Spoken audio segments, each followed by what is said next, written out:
I am Dungeon Master, your guide in the realm of Dungeons and Dragons. All right, thank you everybody for joining us for another IGC Adventures League. This one is going to be a little fun. It's called Atherin's Fun House. We'll set the stage a little bit for our cast of characters. So, the tale of your deeds has not gone unnoticed. Lord Atherin-sama has summoned all the nearby adventurers at a great banquet and gala to kind of pay homage, respect, and thanks to all the efforts that these brave young souls have been doing throughout the lands. You guys arrive at his estate, and you can see that everything is completely decked out. You've got people waiting there, greeting you, asking if you need anything. Wine is served, a little bit of chit chat, but let's get down to brass tacks. A little bit later, you guys are kind of ushered into this opulent banquet hall. You can see an entire splay of food before you. Anything that you could possibly desire is at your fingertips. And a man walks in, dressed very regally. He's got on kind of a hip cloak or hip cape, hair done very presentably, just a very immaculate kind of posture, and he will turn to the party. Thank you all for joining me this evening. I cannot give you enough thanks for all that you have done. Please sit. Let us recount of your tales, feast, and dine and wine. All right, you guys have the floor. Again, the display is before you. Feel free to just start digging in, and he's probably going to ask a few questions as the night goes on. You may call me Pebble-sama. He looks at you. I did not know such nobility went out with the normal rank and file. You have my thanks. Please eat. He kind of points over this splay of, he kind of points to some fresh fruits, grapes, bananas, some not entirely from the region, some obscure fruits. Please enjoy yourself. He turns to the rest of the party. And how about you? Dare I ask for any of your tales of your exploits? I am all ears. I tell him the tale of the time I smashed Santa's head off with a maul. Oh, this Santa. Sounds a fearsome opponent. Although, I suppose he did not bring much jolly to that town. Well, there was this one time, story I came to, of how I first came to this continent. I was tasked with slaying a sea serpent that had been harassing a village nearby, and when I failed to do so, I wound up on this side of the ocean and without a boat to get. That is quite the tale, and our kingdom, our people are indebted to you. We're so glad that you are around. Again, eat, drink. Does anyone else wish to recount a tale? I tried fighting a frog once, but unfortunately he killed my little sister, Maple. I killed that frog later on. A frog, you say? How big was this frog? He was an inch bigger than me. Oh my, that is quite the frog. You may almost say it was a toad.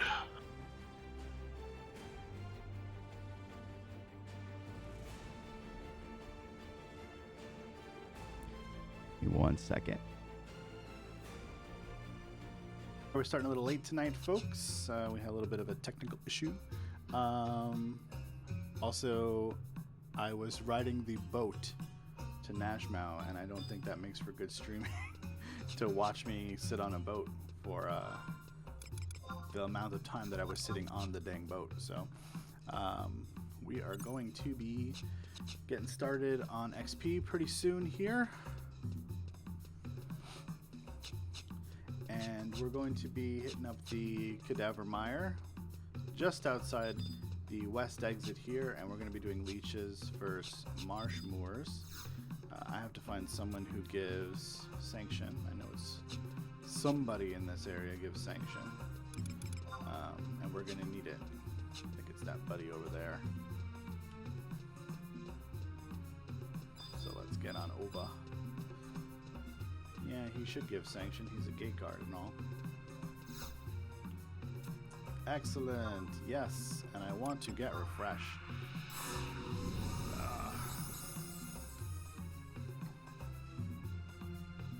A Mog tablet has been discovered in West Ronfar. Alright, cool. I don't know what that means, but whatever. It's perfectly fine. Alright, so we're going to be doing this XP camp right outside the west exit of Nashmau, and it's going to be leeches versus marshmoors. I was here a few hours ago, and I've already converted the leeches out here to even match, so it's basically going to be like a rinse and repeat kind of camp. It's not the most exciting camp. There really isn't a huge risk of death because the zone line is right here. So if there's big trouble, I'm just going to run to the zone line. But for the most part, there's not really going to be anything major here. So this is our pets, the leech here, and these are the prey. And they go from level 64 to 68. Alright, so we've got both our leeches at EM. And then we're also going to need to make sure that one of these two birds over here is an EM as well. And I left the one up here as EM. So he's going to be a third pet. And we're going to kill these 4 marshmoors. This one here, the 2 that are here, and the one that is over by the first cadaver leech. So I'm going to do all my social media stuff really quick while we're waiting here, and I'll get started. Alright.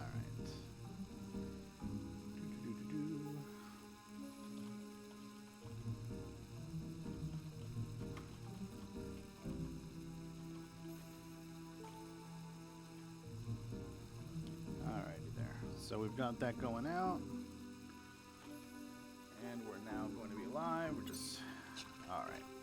So the great thing about XPing in the Charges About Urgon regions is obviously earning Imperial standing, and every little bit of Imperial standing that we get to earn is going to get us a little closer to the Wallara Turban at 75. And we're going to need 20,000 Imperial standing.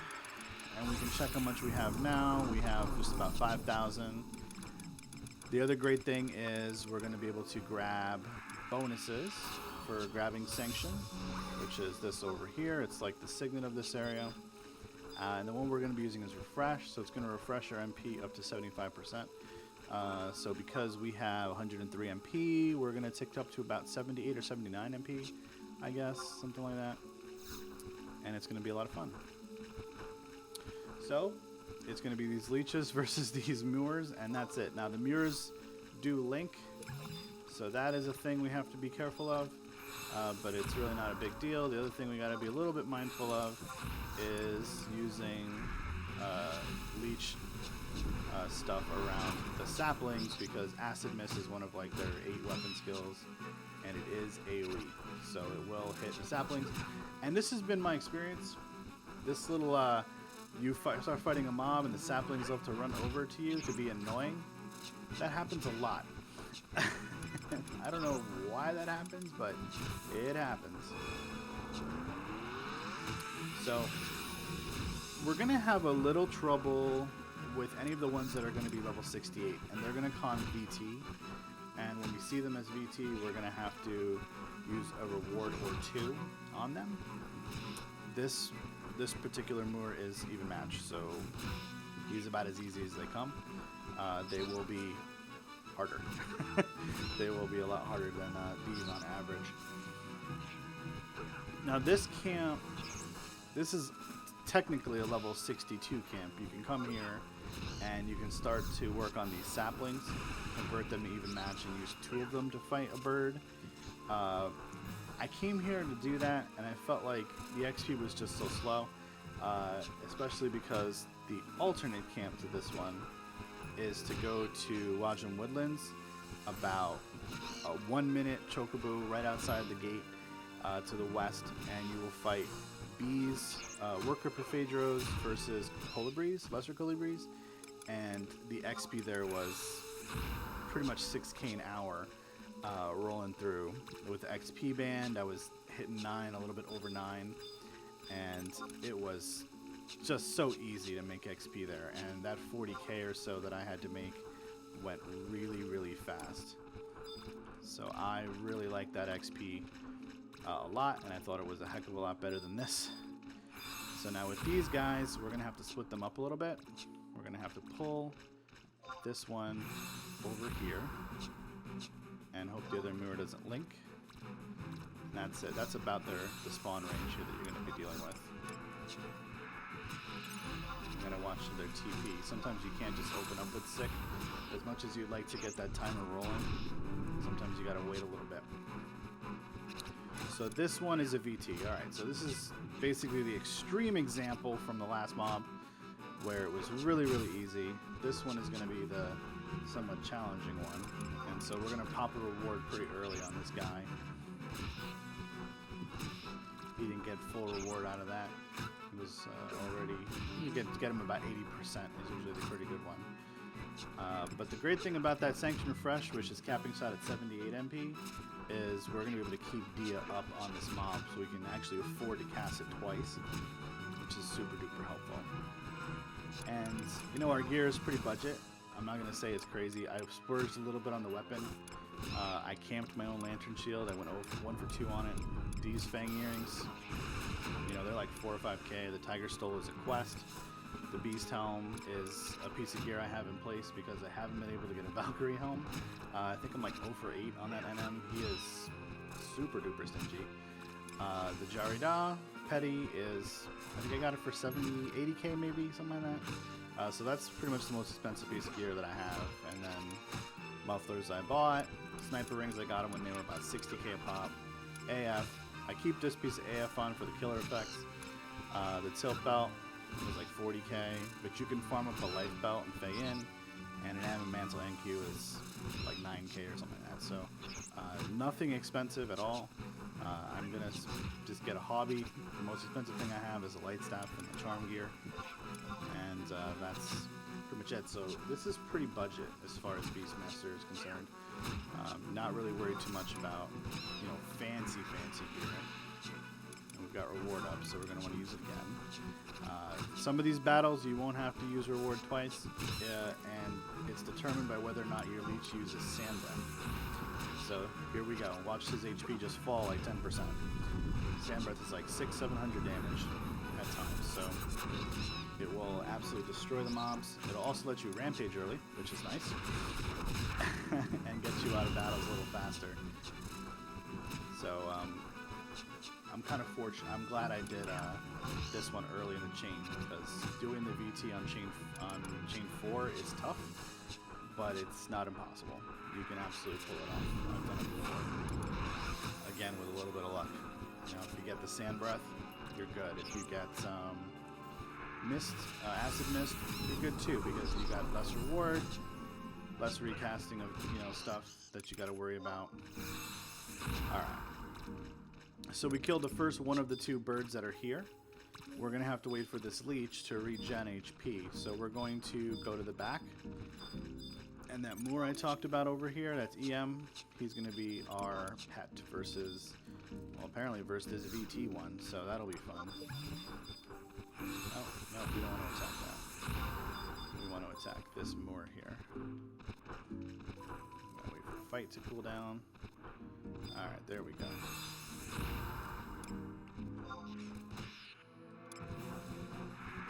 Okie dokie. So we got to jump in right away with these guys. So they're going to be doing, 80 to like 120 damage non-crits to each other.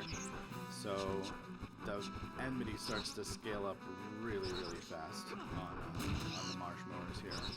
The leeches will be very similar in damage, and we just want to make sure that, again, our weapon skills are not going to hit any mobs that are around. And that means making sure this tree and sapling is in the front, because Wind Cutter is a small frontal conal, and Hell Dive is a targeted frontal. So both are good weapon skills. Both of these pet types are pretty solid here. We're never really that concerned about the pets themselves. I'll turn the webcam off a little bit just because my eyes are bothering me and I may need to close them at times. But we'll toggle it back on as we go through here. Alright, Dia fell off. Let's get that back up.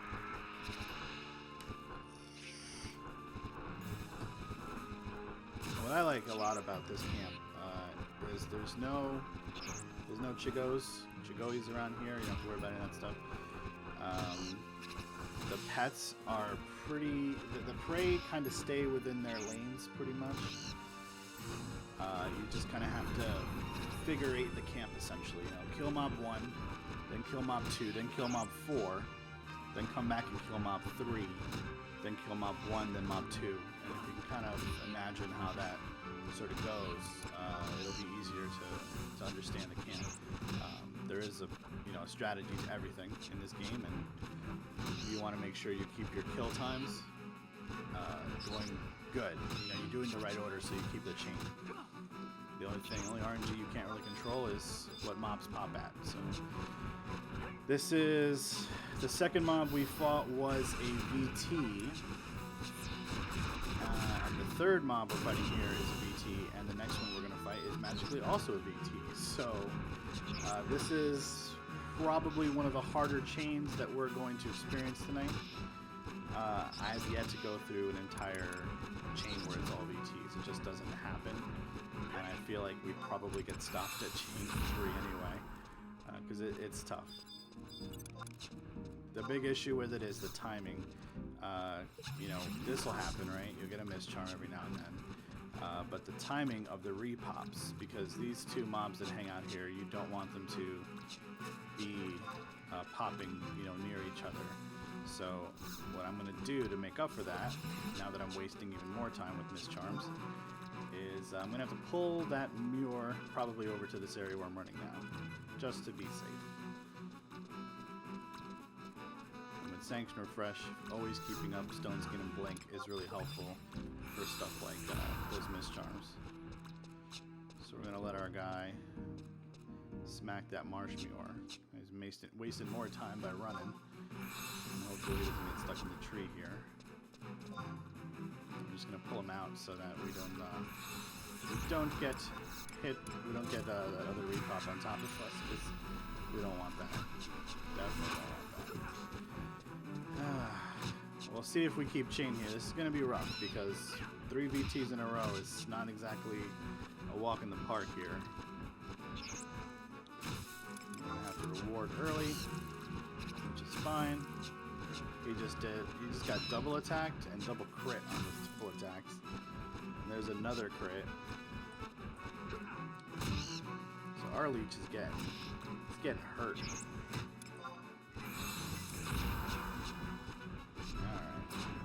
Decent weapon skill, nothing insane. We would have obviously preferred Sand Breath, but we always want Sand Breath. Sand Breath is the best thing they can possibly use.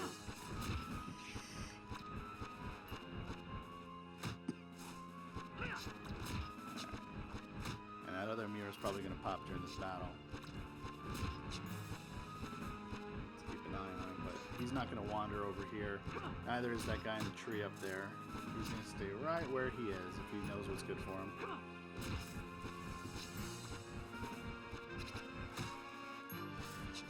So, if you're a new viewer, thanks for stopping by. My name is Ashton. I often go by Gray on Discord. I'm the community manager for the Impact Gaming Community, or IGC. You can see our website at the top right there if you want to check us out and see what games we play. but I'm playing Beastmaster solo in FF11 here. It's a very old school title, and I only XP my Beastmaster solo. I never do parties or anything like that with it. It is exclusively a solo job for me. So I don't know if we're going to keep chain here. We're on chain. I believe this will be 3 if we keep it. But I doubt it. I doubt we're going to keep it. We had 2 Mist Charms. We had a reposition. We've already got that other mob up over there, which means it's been 5 minutes since it died. The last mob probably took about 2 minutes because Sick was almost up a second time. It's almost up now a second time. So let's just see. We could get lucky. But if not, if I keep missing, that's for sure. And I used my rampage early, that's why I don't have it now. We got another hell dive. We don't want to lose these leeches. It's really, really imperative that we don't lose the leeches because we'll have to spend more time later converting them from whatever they pop at to EM again, and it's a real pain in the butt. So we kept chain, and as you can see, the XP out here is great. It is really, really good.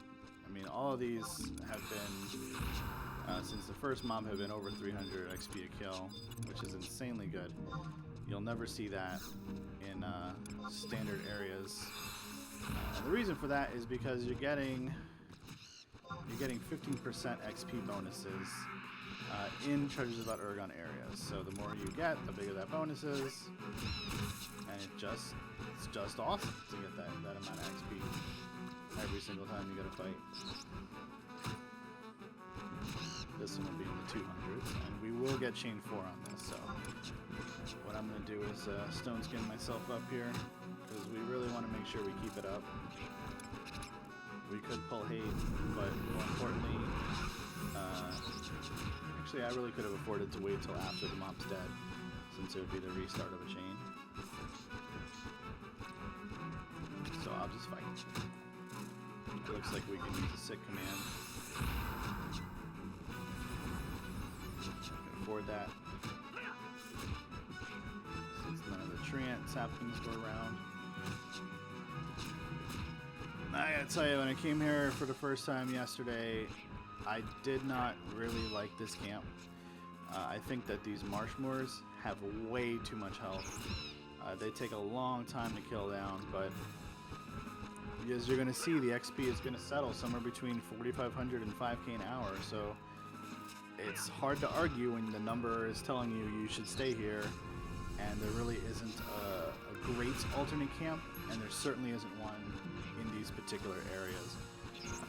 There are 2 other camps you can go to at this level range that I probably will talk about a little bit later, but the XP is not going to be nearly as good. So if you want to come here at 62, that's probably best. And if you're an Eden player and you've been looking at my chart, I have greenlit this area already, I believe. If I haven't, I'm going to do it now. Because this is a very good XP camp. Alright, I haven't greenlit this area, I'm going to do it right now. There you go. So this one will, it's going to take you to 65 at a minimum, okay? Now, if you want, I think we're going to get chain 4 here. If you want to come here earlier, like I said before, we do get chain 4. You absolutely can, but you're going to do those saplings versus these Marshmoors. And I'm telling you now, if you're looking at this and saying, wow, those Marshmoors, they kill those leeches, they get them down pretty low, just imagine what they're going to do to saplings that are on average 2 levels lower than them, okay? It's not pretty at all. It's pretty bad is what it is. So again, we want to pull these guys out because the other one's going to respawn at some point, and we don't want him to be involved in our fun little game here. And we're going to start a chain on tough here, and we're going to make sure we don't stand in front. There's a wing cutter, and our guy's got TP, so let's use it. That's terrible. We don't want empty drain kits ever. Everything else is acceptable but that. Oh, and this guy's a VT, so that's good to know. We're gonna have to use a reward at 80% here, right now. And one note I should put in the chart for this one is you need to bring lots and lots of pet food. You don't need Gamma or whatever, or rather you don't need Epsilons, which are level 60 ones. Deltas are fine, and they're gonna go for about 2k stack or so, a little more, a little bit more. They're fine. They're gonna give you just enough edge to get through these battles on, you know, with just one. But you're gonna want to keep D on for sure. So when it comes off, like right now, recast it because you've got refresh from Sanction. There's no reason you shouldn't be abusing your MP pool if you can afford to. You know, don't go crazy and cast shit you don't need, like bar spells or whatever, but you know, you can afford to keep Protect on and Stone Skin and Blink at the very least. And I do not recommend that you come here / ninja. I do not recommend that. Because the less charisma you come with, the worse off you are, and you're going to have 4 less charisma on / ninja. On Elvon, I do. I can only imagine what it is on the other jobs. You really can't afford to be have less charisma than I have. It's not a good thing. So these VTs seem to be taking 2 biscuits if I'm not getting sand breath out of my guy. So that's kind of harsh on the wallet, but it is what it is. And you're not going to fight, you know, a VT every single time, but they're going to pop up often enough to be annoying. I'm going to blow my sick here. Another MP drink is worthless to me.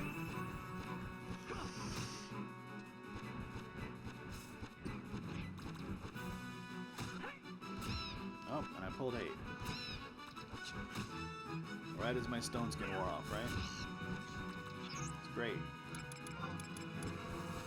So now I've got to hope that my Leech takes hate and I can get Stone Skin up, which might pull hate back. Didn't. Got 1 blink up. We should be able to get him down with the Raging Strikes. This was a pretty beefy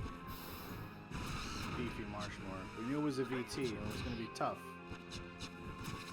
But this has been a little extra, I think. Even from what we expected. Alright, so our Leech has survived.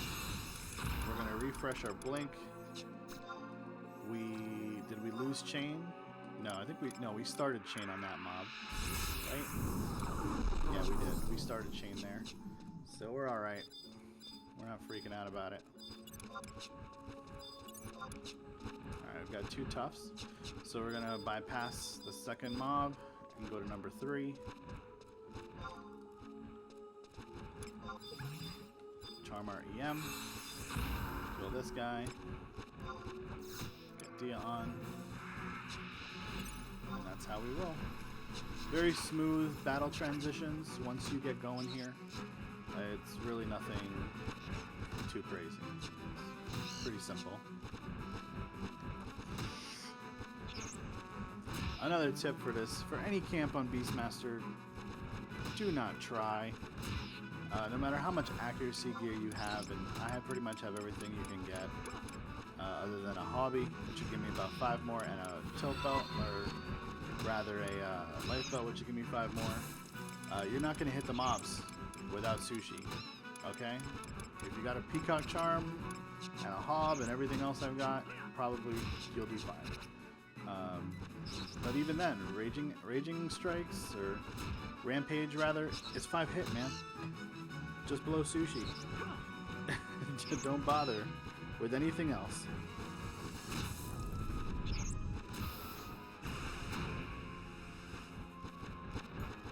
Alright. Getting text and stuff. Alright, we've got our sick man that we should use. Oh, okay, we got a Hell Dive. See those saplings love to hang out by the battles? I don't know what that is, man. It's like there's some kind of mob AI built into this game that it's like, oh, if players in battle with pet that has AoE, please get in the way. Please be as annoying as possible.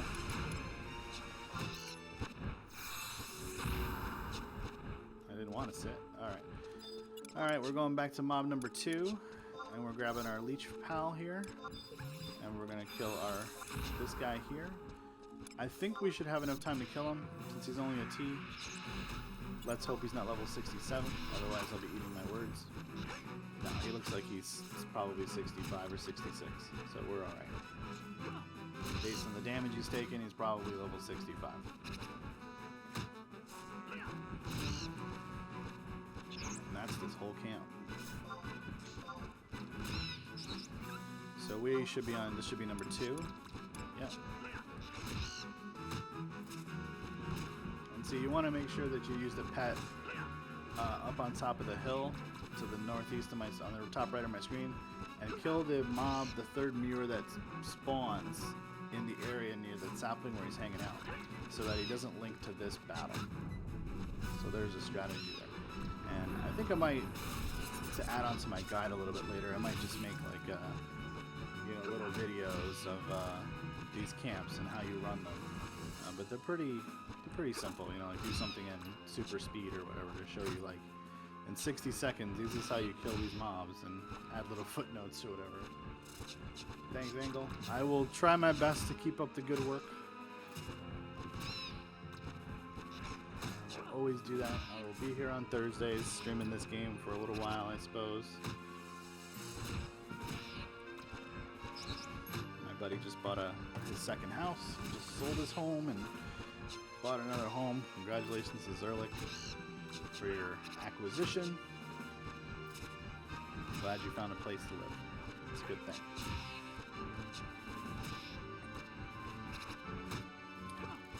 Alright.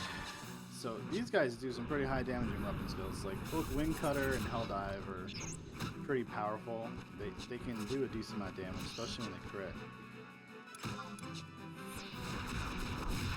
So yeah, I'm glad we stayed ahead of the spawn here, but I bet you that when this thing dies, you're going to see the other one spawn pretty soon after.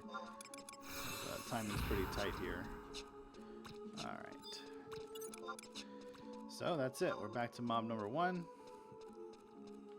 We've only got Blink up, so let's hope we don't miss Charm. Yep. I spoke too soon, right? I'm like, hey, let's not miss Charm. How about that? And then I do. It's okay though. I was able to get through the first 12k XP or so of this camp, or 10k, without even taking a single point of damage. It's pretty joke camp.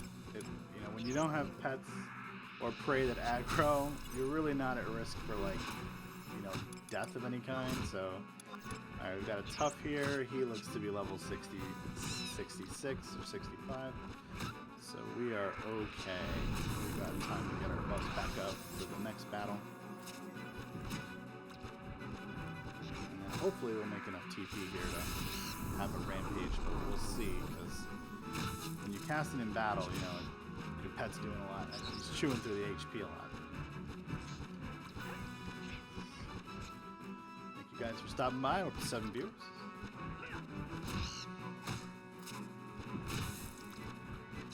Crits do a lot of damage. I don't do a lot of damage. My pet does a lot of damage, which is how it's supposed to be. It's more like the pet is the main DPS and also the tank, and I am just like this annoying little DPS that stands over at the side and kind of plucks away at the mob.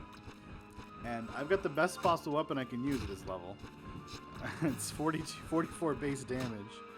I think next level there's probably a 45 base damage Rare EX pick that I can go and find. It'll be a little slower on the delay, but it will do a little more damage, and I probably won't bother to try and get it. Let's see if these saplings can move, so we can use a sick command. Very good. And we're definitely going to have enough TP for Rampage, so this was a good fight. If all these popped this level, we would be stoked. We'd probably also be ahead of spawns to some degree.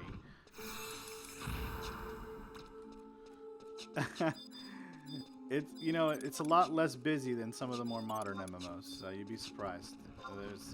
I'm just kind of meleeing and whatnot. A lot of other MMOs have a lot of cooldowns and flashy stuff happening. I've only got 3 or 4 abilities that I'm really using for an entire fight, plus 1 spell. Let's get this guy up here. So there's really not a lot happening. Alright, this is a VT. So we've been blessed or cursed, who knows, with a lot of very tough mobs. And now a very tough mob, if you've never played this game, mobs start to check as very tough when they are a minimum of 4 levels above you. Now, as a rule on Beastmaster, you never really want to fight stuff that's VT unless it is going to explode on your pet and kill your pet and itself, so that you can get XP. So bombs are good examples of this, or snolls. Djinns, if you have Wings of the Goddess installed, this server does not. Or goblins. Goblins will do bomb toss and drop the bomb periodically. So those are usually mobs you can fight at VT. When it comes to anything else, you got to be really, really careful about how you are going about fighting VTs. And because I was talking, I'm a little behind on my reward here. I want to be able to get a second reward in. This leech just loves using MP Drain Kiss on these VT birds, which really sucks. He needs to do a better damaging weapon skill to these guys. Otherwise, he's going to die before this thing dies. And then we're both going to be in trouble, because I'm going to be down a leech. And being down a leech is really bad. It's going to kill my chain. And kill my XP per hour, too. Significantly. So I got to wait 5 minutes. Now, to compensate for that, you can convert these 2 saplings over here both to even match. Now, I haven't done that. And I'm not planning on doing that either. So it's not going to happen. But it might have been smart for me to do that, just to have sort of, all my cards on the table kind of thing. I'm going to pull hate here just so my pet survives a bit. I'm going to blink it out. But I really didn't want to hold hate for too long. Alright, great. He got hate back. That's perfect. And so we saved ourselves from having to use a second biscuit here.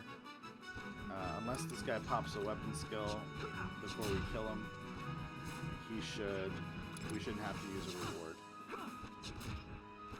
I'll probably end up taking some damage here. Which is great, because my Stone Skin and Blink was wearing off anyway, so to me, it was kind of best of both worlds there. Alright, we didn't keep the chain. It was just too difficult to keep chain up there. And we do not have Stone Skin or Blink up, so this would be a good time to recast them, since we're starting the chain over. And early in the XP chain is when you have the most amount of time to actually link a second mob, additional mob. So the deeper you get into the chain, the faster you have to kill mobs to keep the chain bonus going. So if you're gonna buff up, do it early.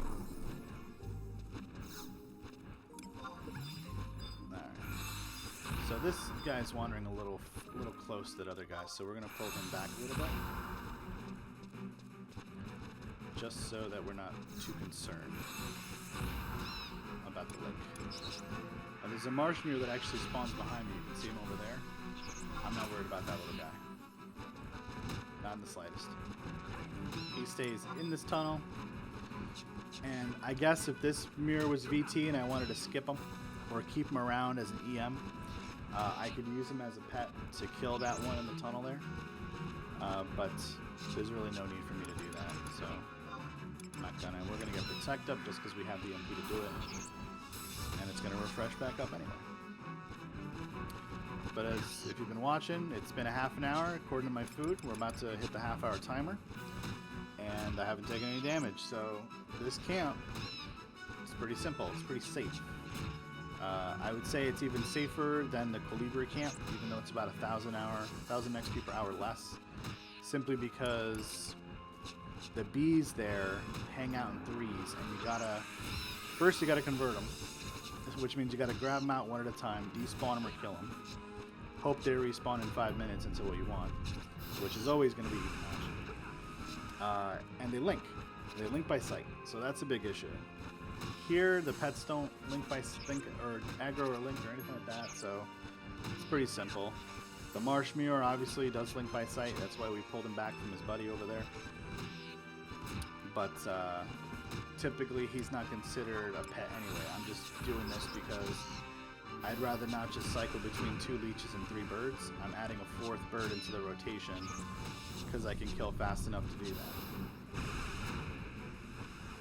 I don't think that I can add a 5th bird in, which would be that bird over there. That might tax the pets in this area a little too much, because right now it's 3v3, or 3 versus 4.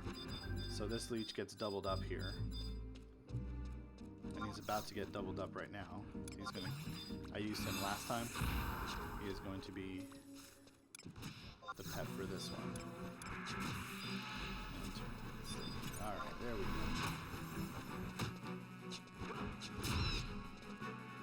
And that's that.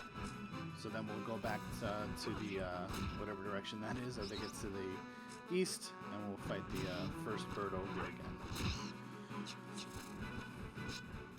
So I stream this every Thursday, Beast Solos, and you know, in the early stages, it was easy to get like 2, 3 levels in a given night on the stream, and now it's so hard to even get 1. When you're talking about 5k XP an hour, and you only need like 5k, 8k, 10k, you know, you can do 1 or 2 levels in an evening, you know, 3 or 4 hour stream. That's pretty simple, but now it's 24,500. And when I came into the stream today, I already had about 10,200 or so of this level's XP. This guy's an even match. Okay, I should have checked that so I knew. Because I got to do a little bit of a brain check until I get next level. Because some of these pop VT, and that really sucks. Yeah, the XP grind is rough, but you know, XPing is such a crucial part of this game. You really don't even think about it too much. You know, you go out, and when you're in an XP party, you're gonna make probably twice as much as you're gonna make on Beastmaster solo. And I could join an XP party. You know, I could find an XP party that would want to take me, I suppose. I've received invites on Beastmaster before, if not for conventional XP parties, certainly for pet burns, level syncing down in Ottawa and some other places like that where people like to mess around with pet burns. But I've declined them all. Alright, so we got a VT coming up here, which means we're going to have to use we're going to double Dia, and we're going to have to use probably two biscuits on this guy, depending on what we get out of sick, which isn't going to be up for another 65 seconds or so. And our pet is missing. Pet missing is bad. Very, very bad. Chances are we're going to have slightly better accuracy than our pet. Okay, we should be able to get chain 3. I can't see why we wouldn't, and I pulled hate because my pet keeps missing. So I took my first point of damage, which isn't going to matter because I have auto regen and I have auto refresh, so all that's going to tick back up in a decent amount of time. 75 HP, 1 HP every 3 seconds. You can do the math. It's probably going to take me about 3.5 minutes to take that back. But I don't have to use regen or anything, so. Yep, this is a toughie. He's a toughie. Says it's got low evasion, but it's a lie. And we're gonna keep Dia on because we can. And now we've got to watch the sapling position to make sure that we can, let's give our guy a reward. If we can get a sand breath out of our leech, we'll be really, really happy about it. But it, you know, if you know anything about leeches, they've got a large library of weapon skills to choose from, and it's a shame that you really don't get to pick the one you want when you're using a pet, a charm pet. You do with Jug Pet, but you don't with the charm pet.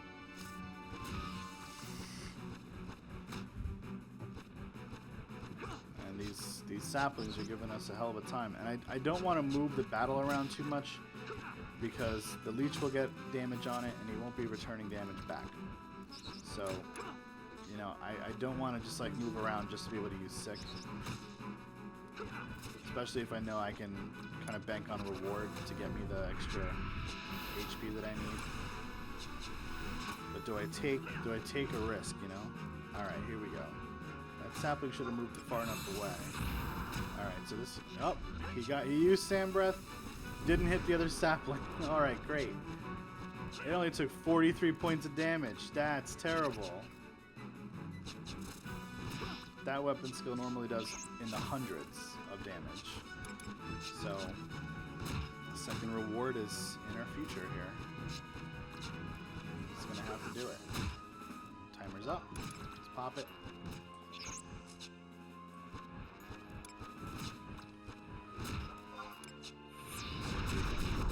Do some damage here. Alright, we gotta melee this guy down 20% before our leech runs out of 35%. Thank you guys for the follow. Thanks, Sets, for the follow. Keep up the good work with the fishing system. I haven't tried it yet, but everybody says it's amazing and it's super good. And that's not me stroking your ego. That is really what people talk about. Afternoon? Man, what do you live in New Zealand?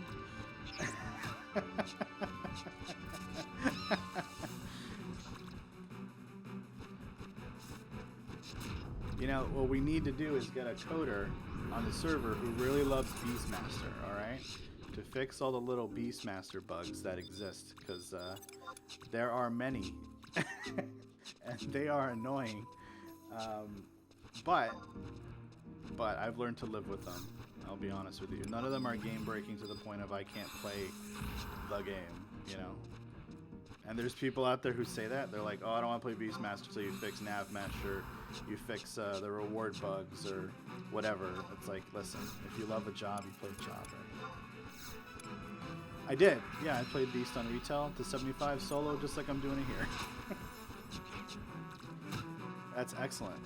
That's excellent. I look forward to... I've been submitting them. I submitted all the ones I found. Probably the most annoying one is not being able to use reward when you are fighting a mob's pet. For whatever reason, the game completely bugs out and does not know what the hell you're trying to do. It tells you that you cannot attack that. It doesn't make any sense. So I think something in the reward code is probably bad. It's strange. It's very, very strange. Alright, so we got another VT here. It means we're going to use double reward, lots of Dia. We're getting a lot of VTs. Yesterday, it was pretty rare to see a level 68 Marshmallow spawn, and today, I feel like probably a quarter of our spawns have been VTs. Maybe more, actually. I'd say about a third.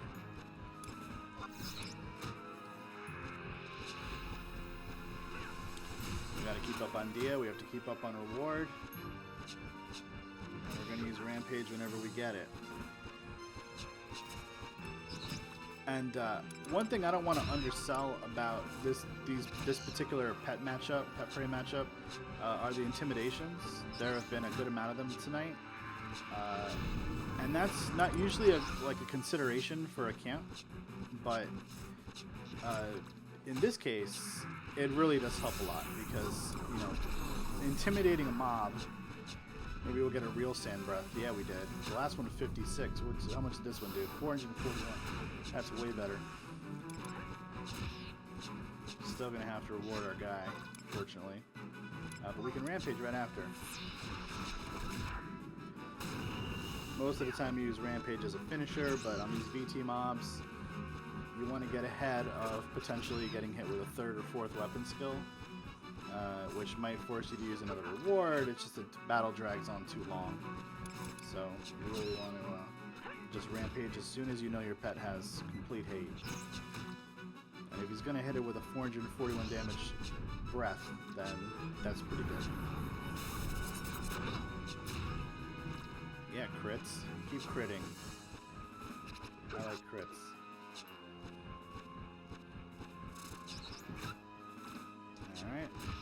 think we're, what, on chain 2? This will be a chain 2.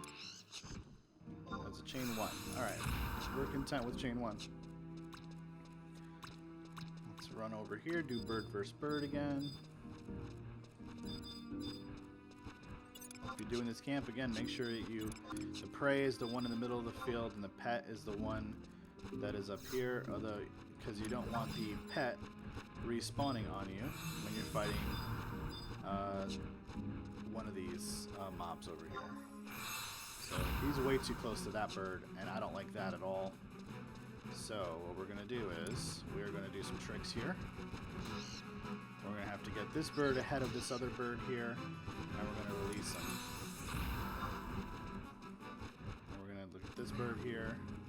I don't think we're going to be able to salvage this one. This one looks like it might be just a bad call.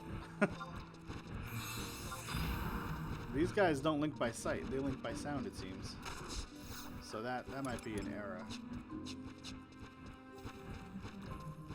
I still have all 3 of them on me, so I'm just going to zone this because it's just too difficult to recover from pets that link by sound like this. So at this point, he's probably far enough away from his spawn that he'll despawn. And let's see, did I keep my EM pet? No, this is a tough. Let's see. Can I get him? No. I don't know where this guy came from now. I don't know what his zone is exactly.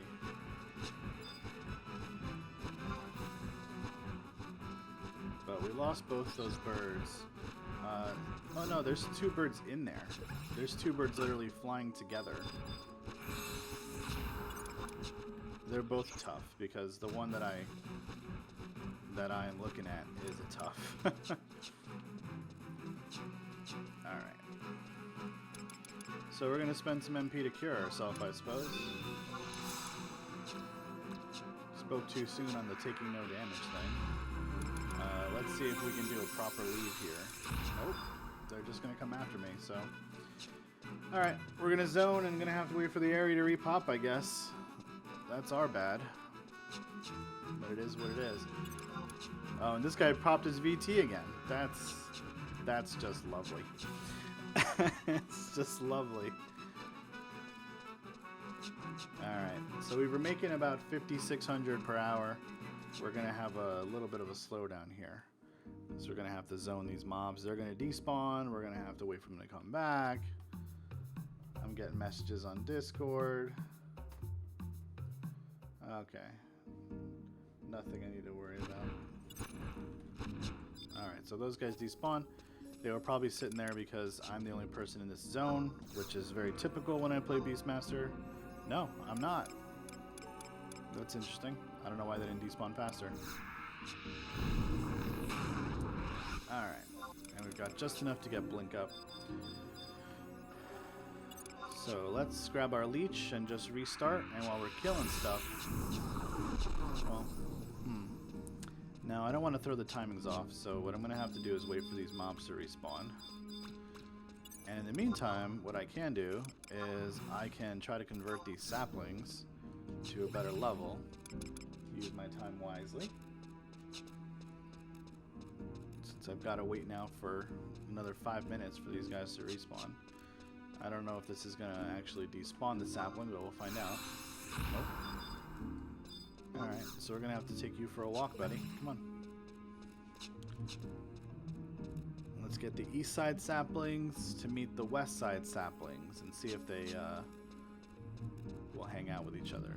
I don't think they will, because I've never actually seen these saplings cross over even into between these trees.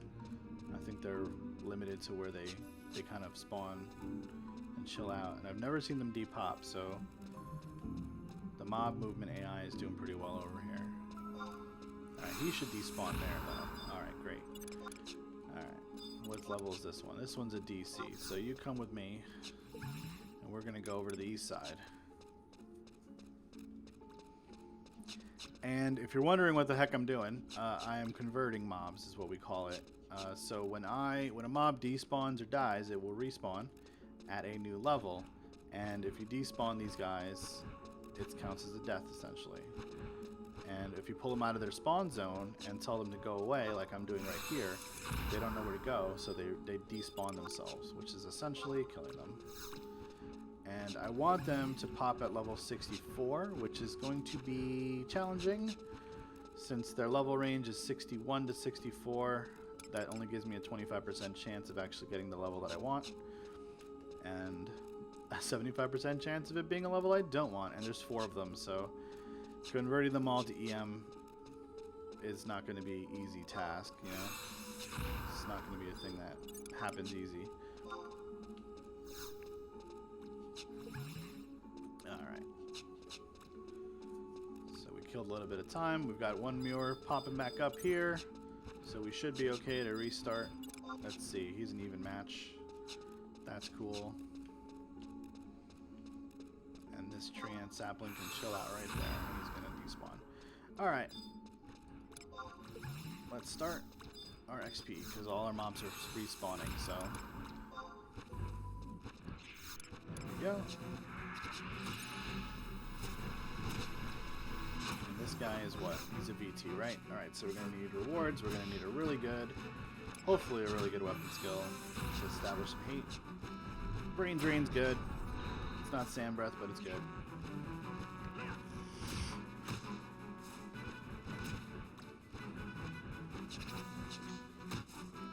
We gotta stop missing, man.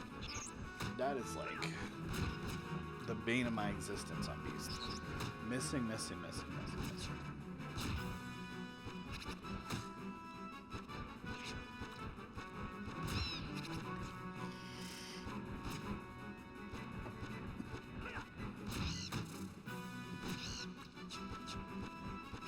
Definitely have to fix the description box for this particular camp on my sheet, and I'll do that. I will do that when I'm done sort of leveling in this, tonight. You know, I originally thought you're gonna maybe take this camp to 66, but that does give you the chance of 20% of the Marshmirrors popping as DC. So any of the ones that are popping as EM now, which is approximately 1 in 5, are going to be spawning as DC, and they're going to murder your XP chain. And I don't like to hang out in a camp the moment that even one mob can spawn DC, you know. So this level range is 64 to 68 for the birds. Once you ding 65, you should leave. So I'm only doing one level here, and then moving on. The argument against that would be, well, when you fight, you want to fight pets, you want to find prey that have a very small level range. So 3 is usually where you're at, you know, like these leeches are 63 to 65. So 63, 64, 65 are the levels they spawn. Prey, you also want them to have an even narrower level range, but generally that is not the case. And in the case of this camp, it is definitely not the case. So what we have here are mobs that have a 5 level range, which is very, very wide. You typically don't see that outside of Beastmen, but for whatever reason, Square Enix decided that these birds were going to have a 5 level range, which is why the occasional bird is very tough to me, because it's, even though I'm at the level where their base level at, they can be up to 4 levels higher than that. It's atypical for a camp. XP's good. It's like I said, I think it feels a little slow because these birds are kind of beefy, but it's okay. Let's see if we can pull this mirror out here without getting a link like we did last time. Yeah, see, they move too much is the problem. All right, now we know that this bird was an EM, so we're just going to use him to fight the tough one. So we're gonna do. That's gonna be our. That's why we always check mobs, so that we kind of know in our mind what the spread is. So we couldn't use the leech. That's fine.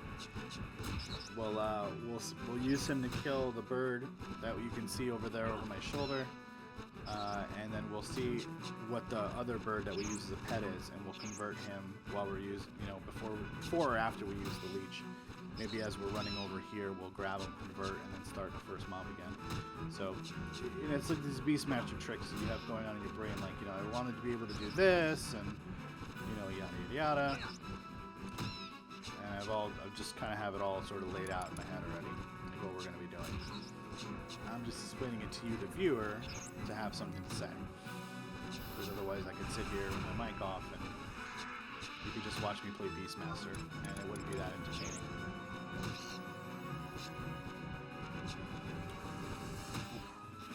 Gotta get my big bottle of water here.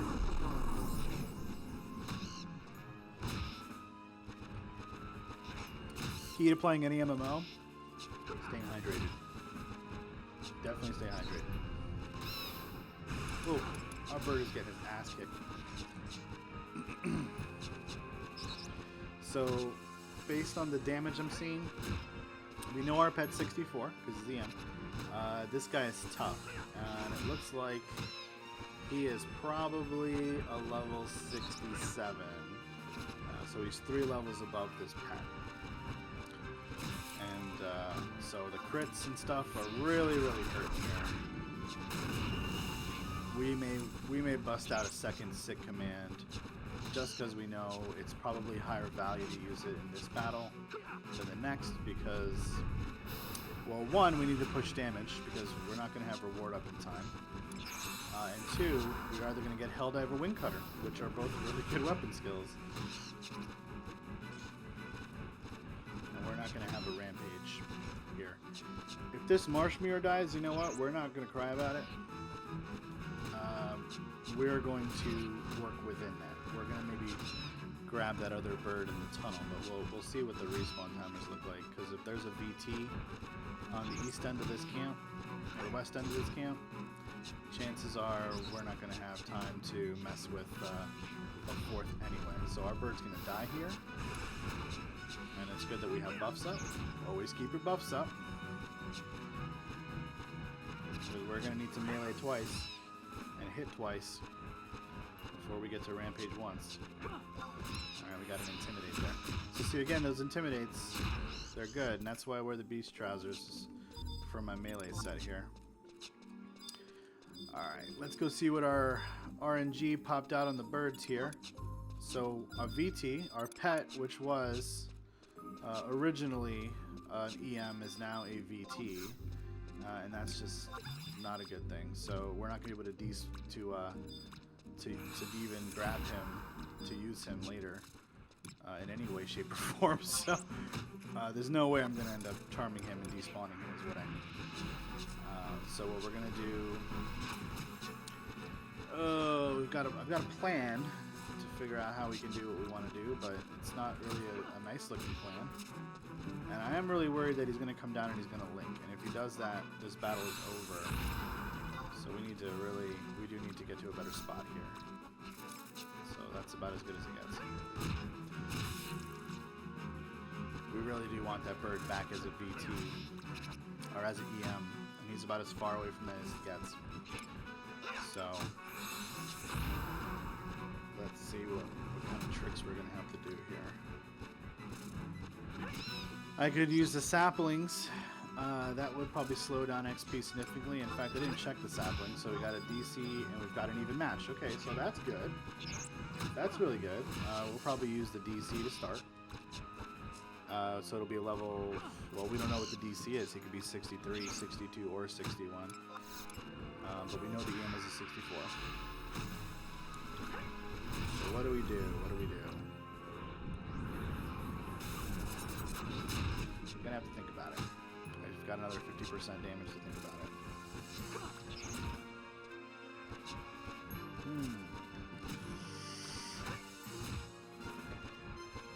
I mean, I could just try to charm him, and if it doesn't charm, just run to the zone, you know, like, that wouldn't be so bad, right? What have I got to lose there? I want him to despawn anyway, and chances are the first bird will be up again, right? Yeah, chances chances are the first bird will be up again. I just gotta make sure to put this leech back properly before I do that. I can't just leave him here, he might despawn.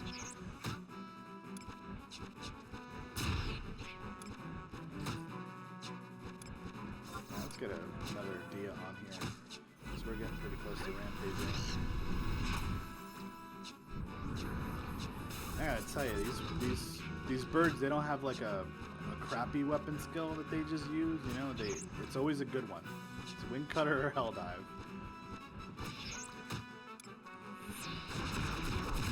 And my buffs are about to wear, so I'll try to see if I can get something out of them. Alright, if I zone I'm gonna lose chain, but it is what it is. Alright, so let's leave the leech here.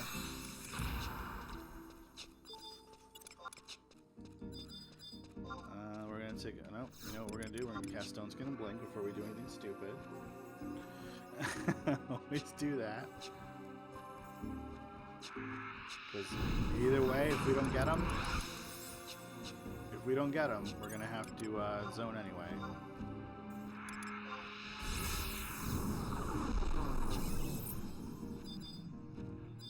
It will be difficult, but it's not impossible. So I got him. I was able to get the VT. So what I'm going to do is I'm going to despawn him. And then I'm going to grab my leech and kill the first Mure again. And everything should be... We might be able to keep chain doing it that way. We might. Where is this guy? So I want to make sure he despawns. So I got to bring him all the way over here. Alright, he should despawn there. Yeah, there he goes. Alright, great. Let's grab our leech. Let's attack our bird friend, who's not our friend. He is an even match, so that's good on time, because we just blew a lot of time despawning that guy. We'll be able to make up for it here with an easy mob. A low level one.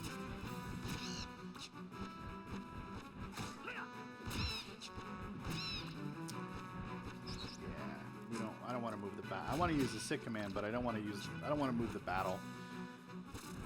Like, we're short on time, or shorter on time than we'd like to be. So we're just going to keep it right where we are.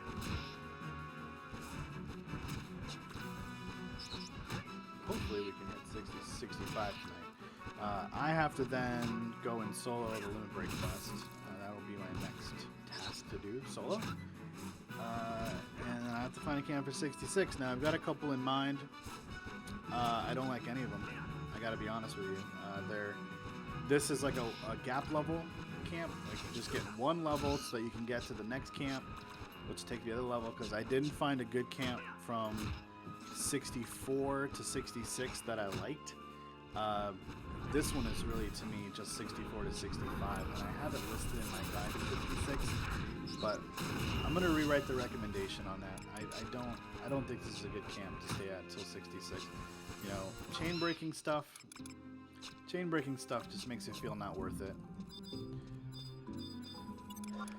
But there's gonna be people who are gonna say, you know what, I'm already here, I might as well just do this one, and I totally understand if you want to do that.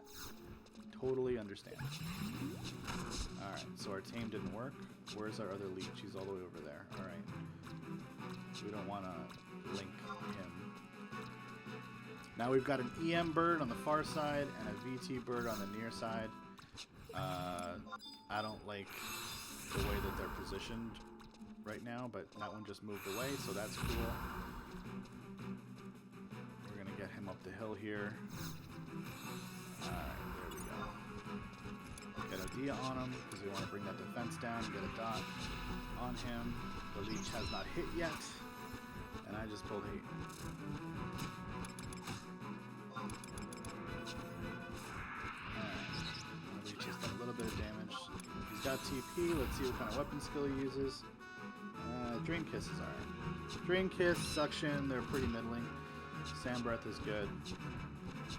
Acid Mist would be good on these two to bring their attack down to 50%. But we're going to use a reward, and so we're going to have to use 2, so it is what it is. Alright, let's take off the webcam a little bit. Get a tiny little bit of lag. And we're going to be popping our second food here. And so this is the hour mark, and it looks like we are maintaining 4,700 XP per hour, which is still better than most Zillart camps or COP camps, which usually run about 4K.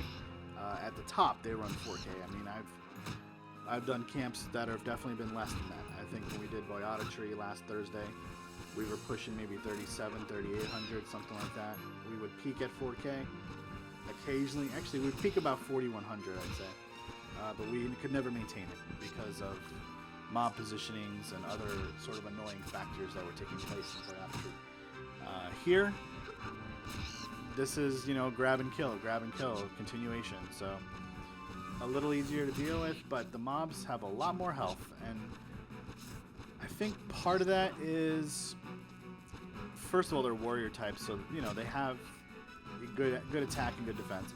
The bird types seem to have kind of high HP, a little higher HP than I'd like. Their evasion is maybe above average, and that really just that 2 weapon skill selection, just the 2 that they have that both do about the same amount of damage, you know, 2 to 350 or so, is really good. It's nice to have a tight spread of weapon skills so you can kind of predict your damage a little better. I'm going to use Sick again, hoping he gets something good. He does not. Looks like to me like we'll probably finish this battle and get chained, but we'll see. Maybe if I hadn't cast Stone Skin during the battle, we would have pushed chain, but I don't know. I feel like I hit these mobs and they don't even move like a percentage point on their hit points sometimes. Alright. Yeah, keeping chain on that is hard. It's hard. If you get good accuracy, like, you know, you nail them one after another and it goes pretty well, like, it's not a problem.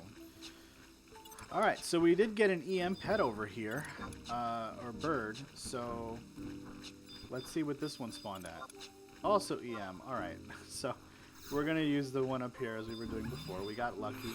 It only took us 1 depop to convert it to EM, which is awesome. That's what we like to see. Really easy when the game works with us. It's good.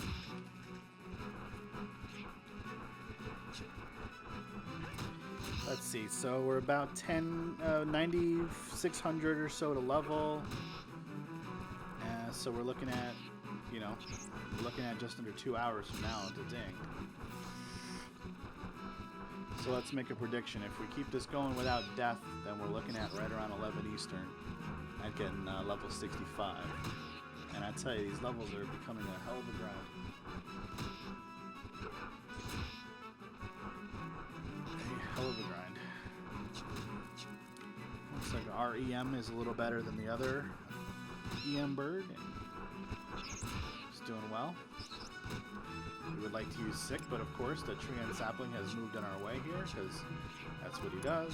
Now that he's out of the way, we can do this. Dia back on.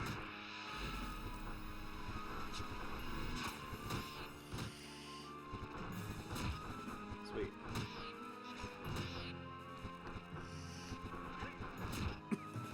So I had the fortune of running some Burning Circle battles recently. I've really wanted to run some Burning Circle battles to get a race, and also to get Utsutemi. I was fortunate enough to get both, so didn't have to pay for them, and I'm going to be helping my Link Shell mates do whatever they want, because they helped me get the scrolls, and we got super lucky on drops. We actually got 4 Utsutemi out of our 3 orbs, which sucked because 1 hit the ground. We couldn't hold on to it, so that's 120k or so lost to the ground that we'll never see. But we bought a 4th body out there, so if it ever happens again with anything, we'll be ready. We'll be ready. That reminds me, I should probably add with one hand here. I should probably add a race to my bar. Now on Beastmaster, I do not. Oh, missed the wrong button. I do not cast spells on anyone else with this particular set. So everything is a me. You're like, why would you do that? But that's just me. I haven't actually had a reason to cast a race yet, which is great. I don't want a reason to cast a race. That means I did something bad, or I'm fighting a mob that has like some kind of AoE that's annoying.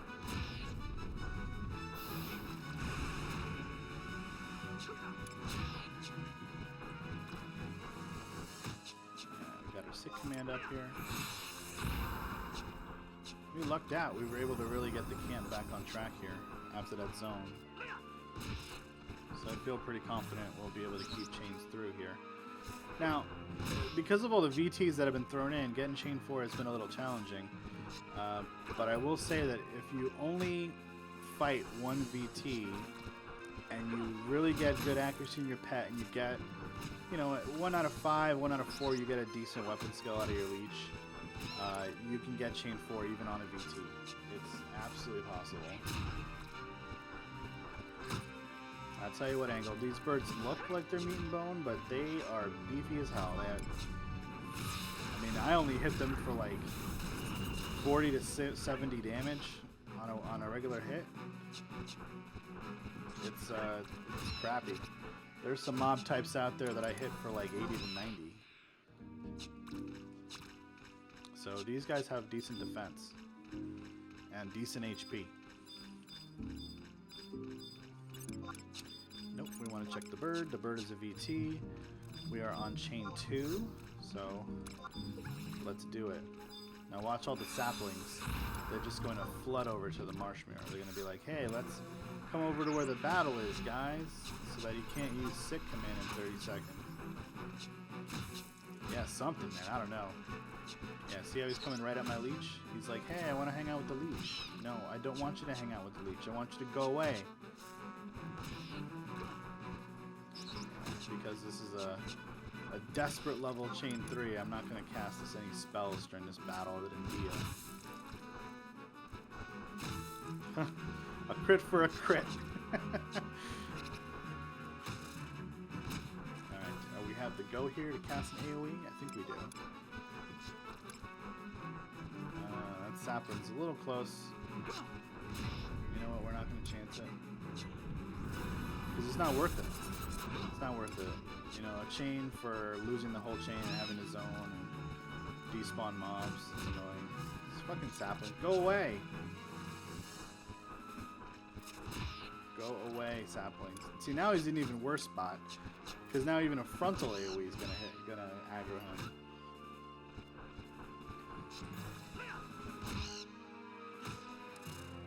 Yeah, go away. Go really far away. Now that the sapling's coming back. I tell ya, all this area they have to wander, and they choose to wander where I fight all the time. Now this guy, this bird he's a monster.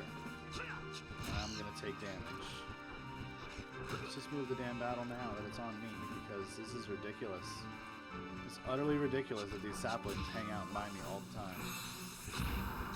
MP Drain Kiss. Get out of here! Get out of here with that MP Drain Kiss shit. These things don't even have MP. It's obsessed with... Only on the VTs has an MP Drain Kiss happen tonight. And that's the 3rd or 4th time it's happened. But I gave my leech a little bit of a tanking break there.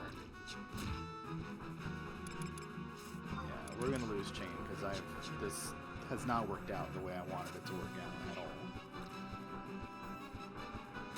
all. Oh, you bastard. Whatever.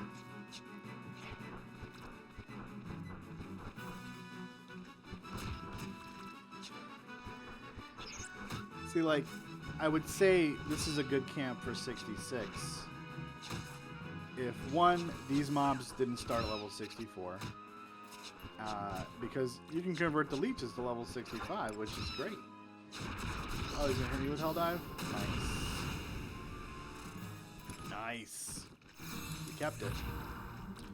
We kept the chain, and because we are on a time crunch here, we can hope that we get an EM, but there's probably no guarantee. Alright, it's a toughie. Thank you, Alexa, for the follow. I appreciate that. Now let's not miss charm, okay? Oh, of course, every time I say that, it happens. I need to stop saying it. I'm gonna avoid our other lead shares. So that pretty much eliminates chain 4. I mean, let's be real. Oh, a second miss charm. Okay, that's the game being a dick. Because now, if I get hit 2 more times, I'm dead. And I have to charm this, which means I have to stop. Oh. It got stuck.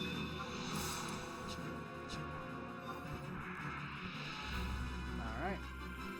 And I got the charm. Okay. Great. Well, either way, we lost chain 4. There's no way we even kill this EM bird. I don't think.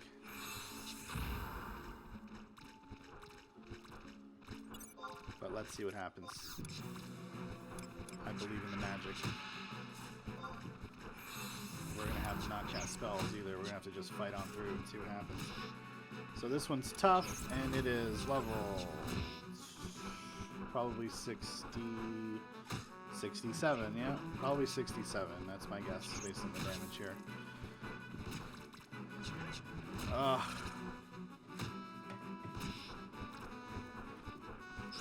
Now, when I started the camp and I said, you know, no realistic risk of death, like, that still counts, you know? Like, a double miss charm is uncommon. But even beyond that, like, I was rushing things to get a chain 4, so I didn't have, you know, Stone Skin up, I didn't have Blink up. And those are things that got killed the battle before because I was also rushing things. So when you're dealing with time crunch and time management on beasts, you got to be a little more conservative than that. You know, it will come out of your pocket. It'll just end up using more biscuits. I've got 4 stacks, or 3 stacks and 2 left. And I came out here with almost 6, so it's a big deal. Alright, so we're behind on time here. We've got a respawn there. We're going to have to pull out of there and start over here again. That's just how it's got to be, unfortunately.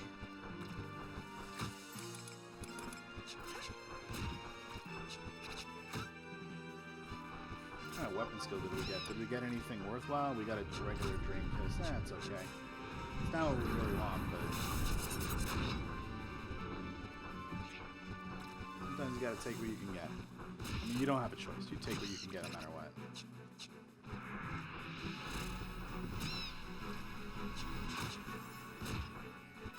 Yeah, and I don't see us getting chain 4 here anyway.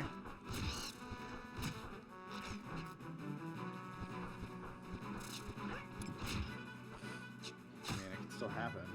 I don't know what time looks like, but I think we killed it already. Killed the chain at this point. The miss charms are a minimum of 20 seconds, plus setup is another 35, so, or another 15, so 35 total. Chances are we missed chain early.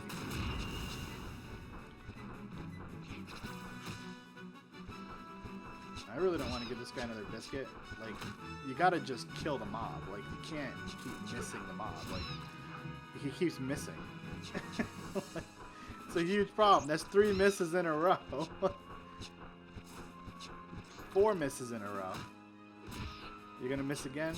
Nope, he got it that time. He said, oh, I'm gonna kill this one, boss. Thanks, buddy. Yeah, that one was level 67. That's a bit rough. Not something you're going to easily chain off of. So we're at the start of another chain. So let's just get our health back. You know, we're not going to sit here and get it back. We're just going to continually cast Regen to sort of push it up a little faster. Alright, so that guy's an EM. We know this is going to be a VT. Alright, so tough. That's good. That's excellent. We like that. We typically just fight these things kind of wherever they decide to be. And does he have TP yet? No, we're going to wait on that. Because I have a feeling that sapling is going to want to wander right in front. Alright, we should be safe to use sick now. So when he gets that TP, we'll use it. There we go. Oh, he missed. Sweet. So the one weapon skill I got this battle from my pet missed. That really stinks. There's a sapling getting in wing cutter range.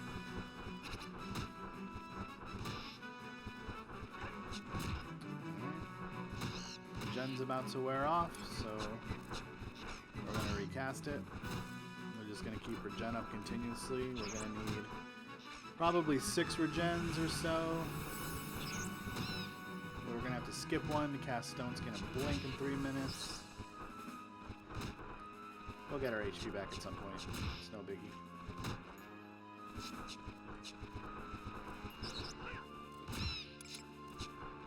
Yeah, these birds have been popping pretty high level, which is great for the XP per hour, but it's bad for the rhythm.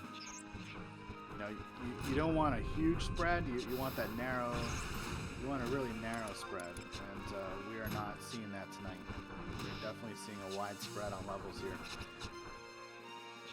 and not too many 65s and 66s. We've seen a lot of 67s. A lot of 68s, a lot of 64s, and the occasional 66. So we're not getting those +1 levels or +2s. We're getting everything higher than that or lower than that. And that's, again, well and good for the XP, but it's tough. It's really, really tough on the chain, you know, the continuation of the chain itself. So this is what we didn't want. We didn't want to pull 8. We definitely don't want that to happen.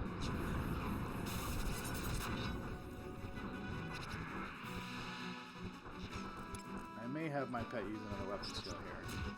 These battles have really been dragging on, man.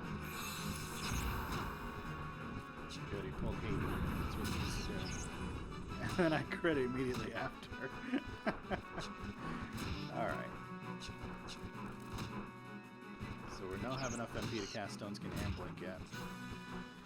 We need 49 to do that.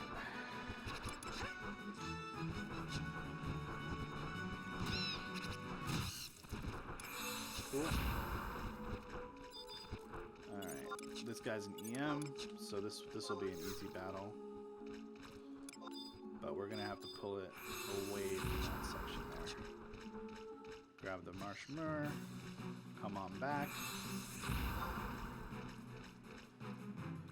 I like to fight right around here, so that's good. Cast Dia. And then we'll start casting buffs.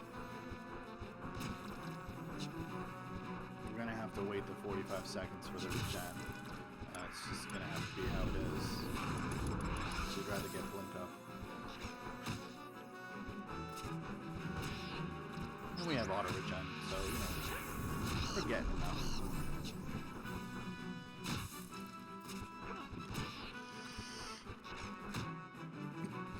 You know, I'm like disappointed when I think about 5K an hour out here after that Calibri camp, pulling almost 6 or over 6 at times. 5K XP an hour just doesn't seem great, you know. But it is. It's really good. For Beastmaster, it's good. So I just have to maybe, I don't know, chill on my expectations a little bit. So I've got MP to cast for Super Gen. Let's get that back up.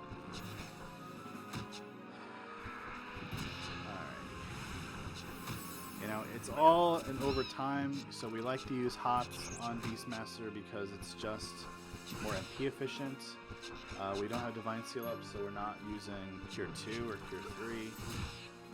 Keeping our buffs up is much better.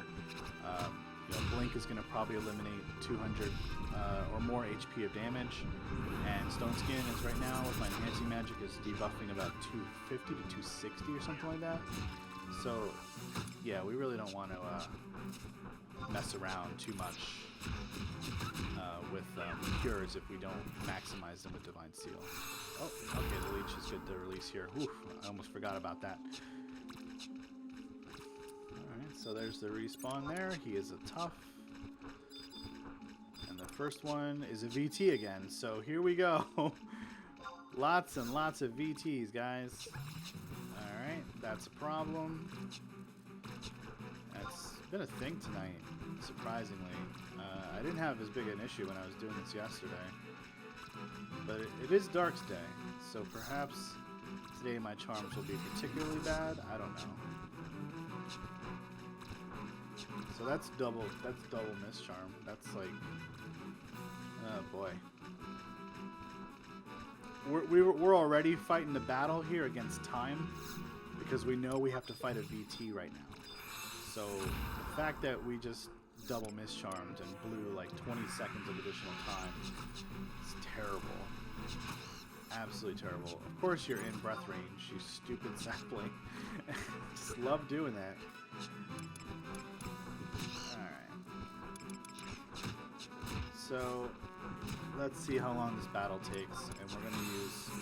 Give me a sand breath, man. Give me a sand breath. A good sand breath. A regeneration. Alright, that's not bad. I mean, that'll save me a biscuit. Doesn't do damage, but it keeps the leech in the game because their regeneration is pretty strong.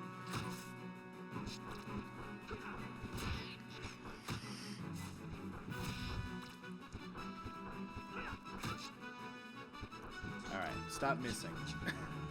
Stop missing!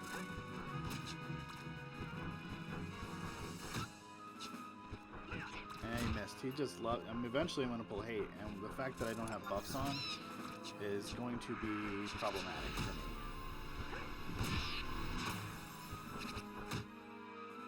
But he really cannot afford to be missing like this. I mean, that's a lot of misses. That's a lot of white text, and I don't like that. So now I got to get reward on cooldown and overwrite his own regen, which might be better than the biscuit regen. All because he decided to use regen and not sand breath. So now I can't rampage either. Complications. All sorts of complications. Alright. Realistically, we're not keeping chain here, so we're gonna buff because it looks like we're gonna need buffs.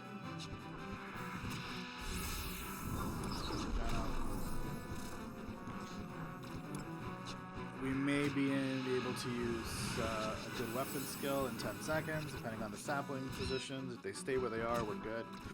If they move, we're not so good. Stop moving, sapling. Stop moving. You know what? I don't care. Just, at this point, I don't care. It's too much, man. They both came over here. Bastards. Rewards at 18 seconds. I need to go full hate here a little bit. See what I can do. Oh. Leech, you gotta stop missing.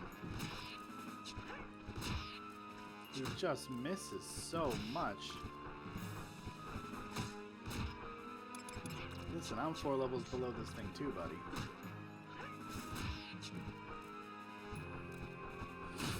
Oh boy.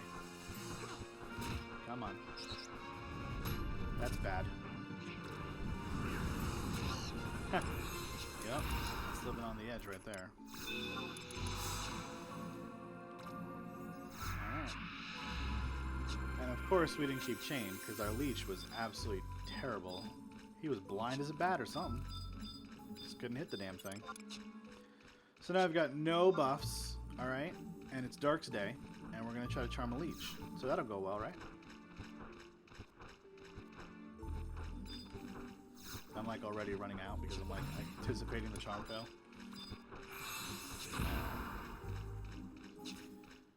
Come here. Let's see what this guy's at. He's a tough. Alright. Hopefully he's a +1 or a +2. Not a +3. But we'll see. Alright.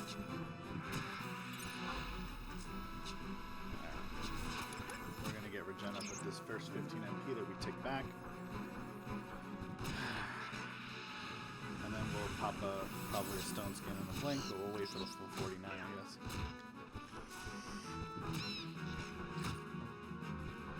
occurs to me it's probably time to pick up a dark staff as well. So if you're looking to offload one right now for, let's say, less than 250k, I might buy one. But they're going down in price. I think they're at 275 now, which is what I paid for my light staff. So if I could get one cheaper than that, that'd be awesome.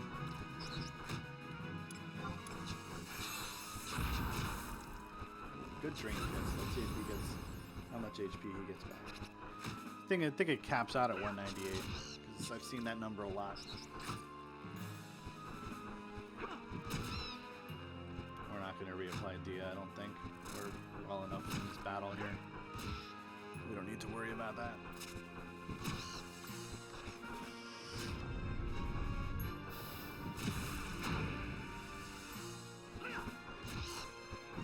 We need to get our buffs.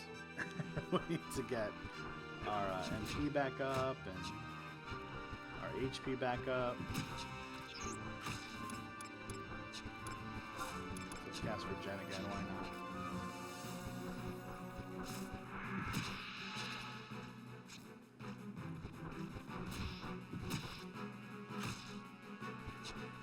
Okay, we're getting there, guys.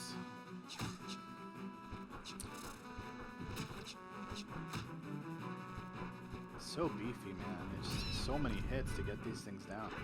They use 4 weapon skills for 3 full weapon skills for battle. It's so many. And Rampage does not kill them from 15. It's like a struggle with these guys.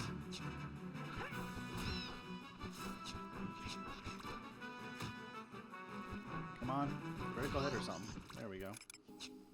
Alright. So I've got enough MP to cast Stone Skin, so I will.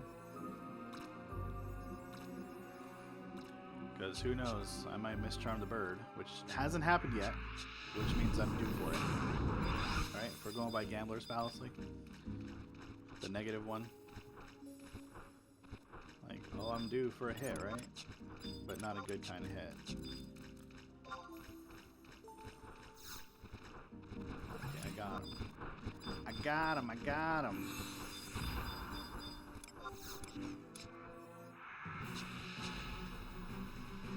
There we go. We'll wait on sick so much as I don't want to. Okay, that sapling seems like he's out of range. Oh, I didn't have TP. Well, darn.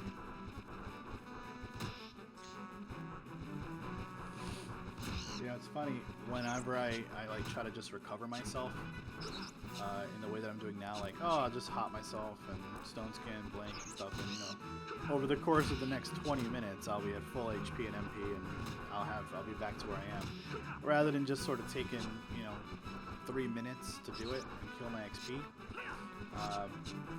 Often that leads to death. I gotta tell you, oftentimes it leads to death. So use caution if you're not gonna be patient and sit down. I am not a patient person when it comes to getting MP back. I am not interested in resting my MP forever and ever and ever. You know, so that's why I've been considering a light staff. Just to do that, just to get 10 more per tick and, you know, sit for like 3 less ticks because I don't need to worry about it. But this sanction refresh stuff is pretty nice. It's good not to have to worry about where your MP is coming from. And I don't have COP access yet, so I can't go and farm a Gaudy Harness. I probably would have done that like immediately if I could have.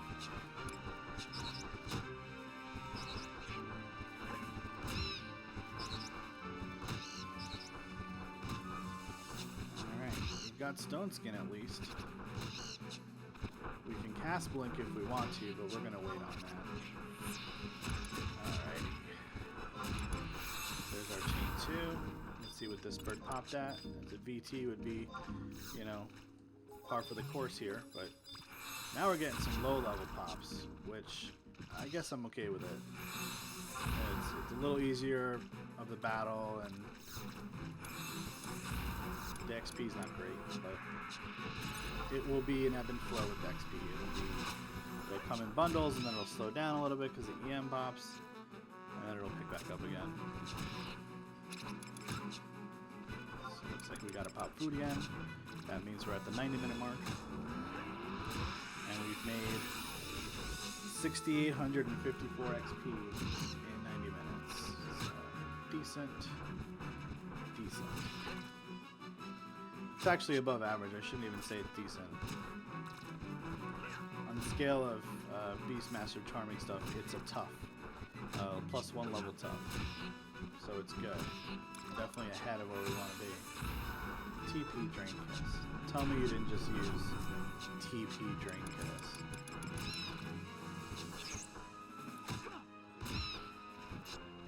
It did, though. And my Discord's always blowing up. Which is great, because it means that there's activity, and we have lots of gamers and lots of games being played, and I love that. It pulls my attention a lot. Alright, I'll dive. I'm cool with you.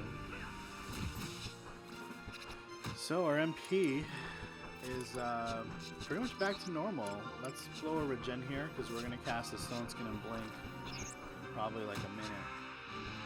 We'll have MP for both back to back. We should be able to kill this. Keep chain, and then let's see. I'm just waiting for it to throw that VT at me. I really am. It's happened every chain thus far. There's been at least one, if not 2 VTs. So okay, we got a pretty easy XP chain this time around. Pretty easy. And we didn't get any mischarms, thankfully, after the initial double mischarm thing.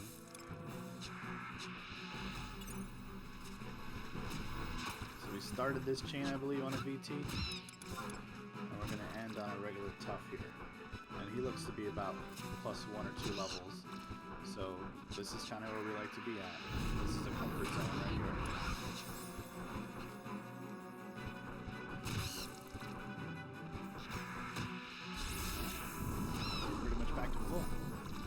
Took us like 20 minutes, but we got there.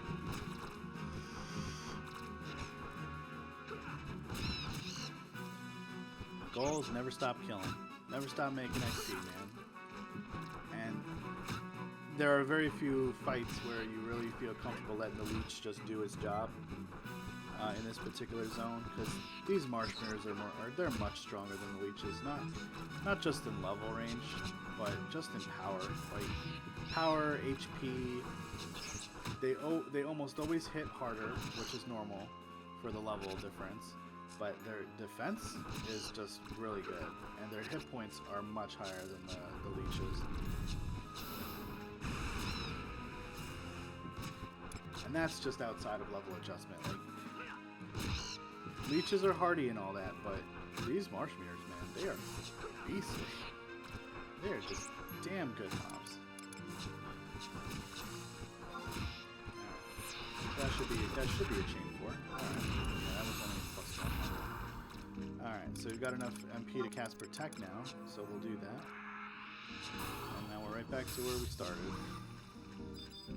Sans a little MP, but we'll get that back. Alright, we're starting off the chain with an EM. Okay. Wow, we're starting off really easy. No, you're supposed to go fight that thing. Yeah, and then you're supposed to pull it back here, because the other one spawns during this fight almost every time. Oh, you didn't do it. You didn't do it! We're not that concerned for time here, since we're starting over.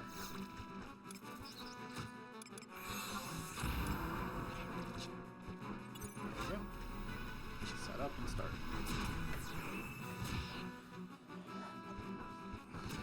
Thank you everyone for the follows. Getting 3 follows tonight is cool. I think I got 2 last week, maybe 3. So I appreciate that. Follows are always helpful. My community's bills are in fact sustained by Twitch Prime subscriptions, our Redbubble store where we have all kinds of custom t-shirts. Usually a lot of them are like inside jokes that we tell in the community and stuff like that happen in D&D campaigns or in our Rocket League group or any other groups.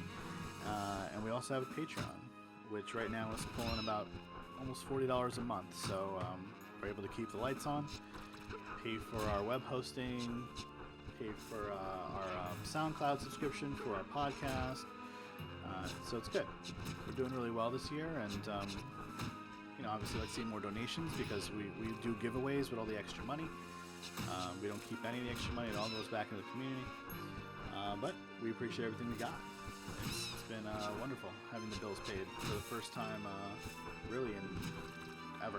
It was the first time that we actually really pulled out a big fundraising campaign this year, and we're going to keep that going internally, and we're going to make sure we give all that money extra after the bills are paid back right to the community.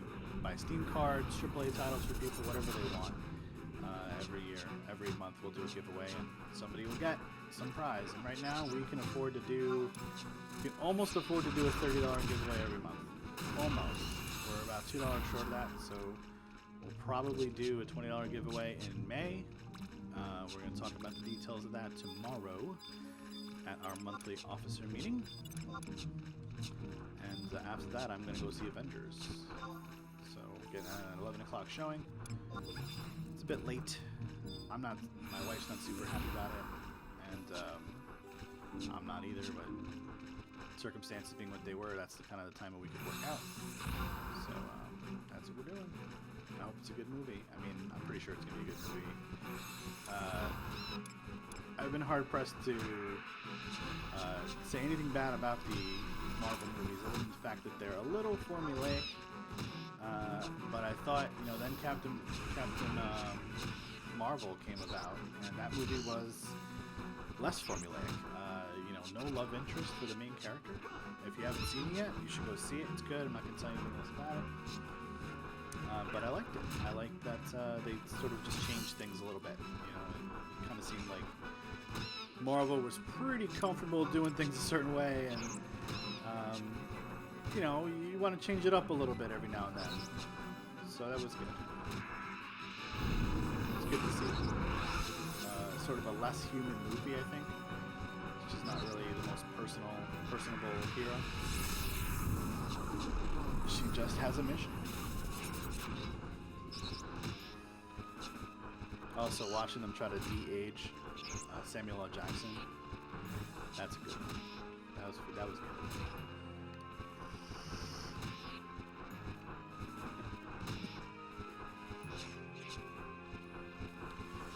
So, we're going to be rolling this until, let's see, until when, guys? We're going to be playing till probably 11:30 tonight. We'll probably ding. I don't know that we'll get too much buffer. And I'm probably going to tuck in a little early tonight just because it's Friday tomorrow, and I got a lot of patients on my schedule for tomorrow. And I want to get home and take a nap before my officer meeting. That's going to be 90 minutes or so. Then I got to head out to the movies at 10. And then that's going to go till about 2 a.m. So by the time I get back in tomorrow, I'll be exhausted. So I'm going to have to get a nap in there somewhere. So we had to use a biscuit right there. It's been a while since we've had to use one. I should just do an inventory check on that. So we're down to 35 of them, 33 of them. Gotta be a little mindful of that. Because that will, that has the potential to put a hard stop on XP. If we get a lot of bad matchups and we get a lot of VTs, it's very, very tough to continue.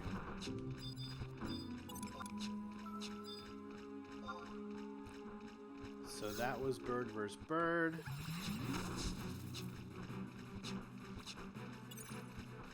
That was our one bird versus bird cycle.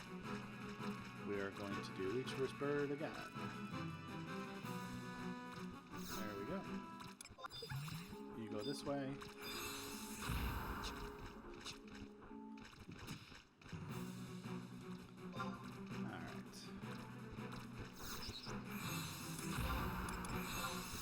I like to be able to use sick right at the beginning of the battle. It gets the timer going. It's better that way, I think, personally. Oh. Let me lean back here, bring the mic to me.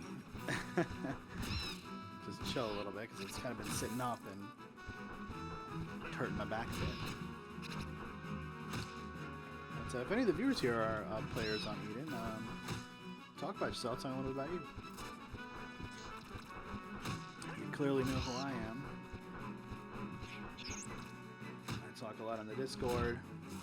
I try to anyway, you know, I try to sort of get to know people on the Discord a little bit, and in the game itself, I don't party a lot, but I am around, and I will help you do things if you ask me nicely.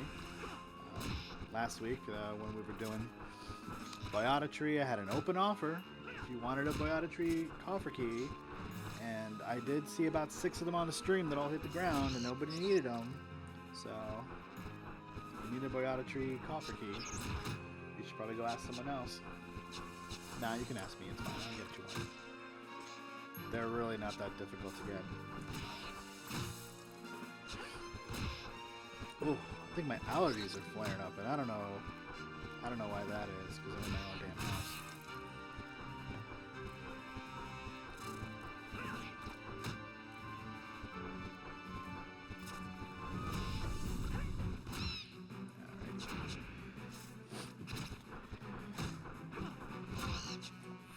Man, I can never kill these things from above 15%. It's so rare. And I'd really like to, you know, it would change the game a little bit to be able to save like 2 rounds worth of melee on these guys, but it just doesn't seem in the cards. Alright, what do we got here? We got a regular tough. Alright, this is great. This is great. We're getting good, we're just getting toughs. We like just getting toughs. We can do toughs. Makes things nice and predictably smooth. And we haven't pulled hate in a while either. We're getting Stone Skin and Blink is more although, admittedly, Stone Skin and Blink is more for the miss charms than for the actual prey. Because you're gonna miss charm leeches. I mean, that's just part of the game. Playing with leeches, playing with Mandies, playing with Opos. Man, you get crushed by Opos. Let me tell you. You love them as pets, but when they're your enemy, holy shit, they chew you up.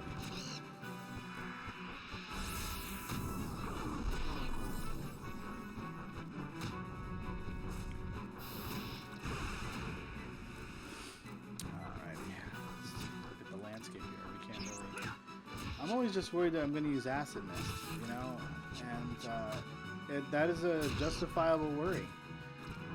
It is a justifiable worry. I'm going to do something now. I'm sick of it. I'm sick of waiting for the damn saplings to move. So just turn around and do something. There you go. Perfect. They just always seem to be in the way.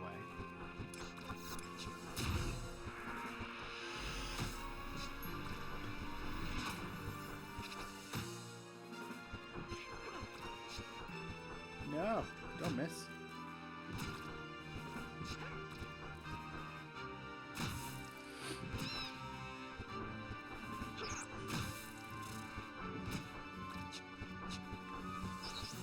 I'm hoping I don't have to use a freaking biscuit here, but now I have to. It's just no choice. No choice on that one.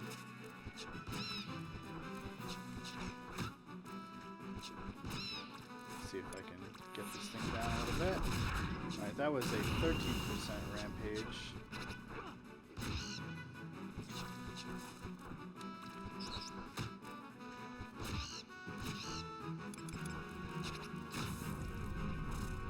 No. These things just get to use so many weapon skills every battle. It's harsh. It's harsh, man. Mobs have really high HP pools at these levels, and these guys in particular, with their defense or whatever, yeah, it really changes the game. I wish there was a better XP camp. You can't fight Colibris every level. It's unfortunate, but it's just how it goes. Attack the bird, man. Come on. The arrow is blue. Do it. As it is, I gotta reposition the dang thing. Come on up here. That's good. That's good. Let's get you a Dia. Please use a Sand Breath. MP Drain Kiss. Come on, bro. The worst possible weapon skill you could use. MP Drain Kiss. What do you need MP for, Mr. Leech? Or Mrs. Leech? I don't know. I don't check.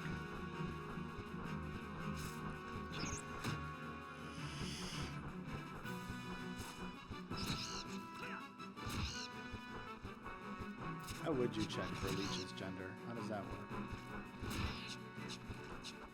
I don't know.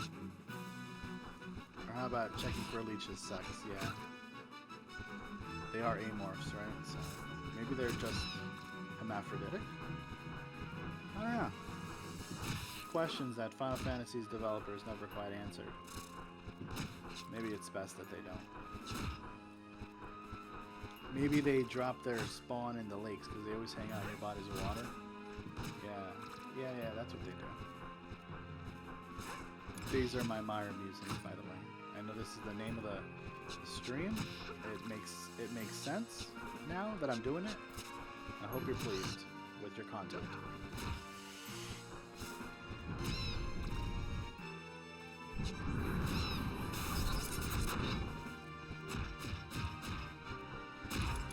Come on, chain 4. Come on, chain 4. We can do it. We can do it. Do it. Don't miss. Don't miss. Alright, we got it. It's so rare to see chain 4 in base level areas. Like, you don't get like a good enough mob spread area to do. Like, everything's such a walk to get to the next monster or whatever. So when you can get a chain 4 in areas like this, like, you really relish it because it's just not super common. You just don't see it a whole lot until you get to Treasures of Ergon areas. You know, and it really does have to do with mob placement for the most part.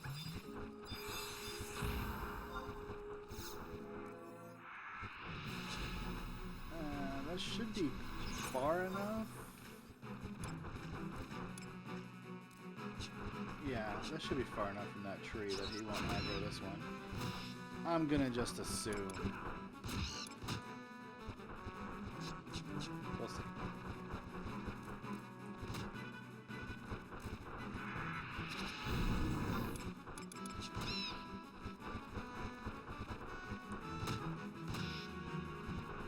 This one's a top, right? Yep, okay.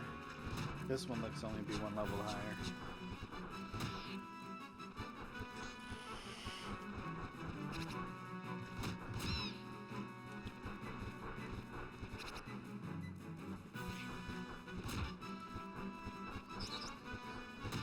Cool. Yeah, this could bow. Alright. I did get Dia on, right? Yeah, I did. Yep, it just wore off. Now I know. Do things so mechanically, sometimes you forget what you cast.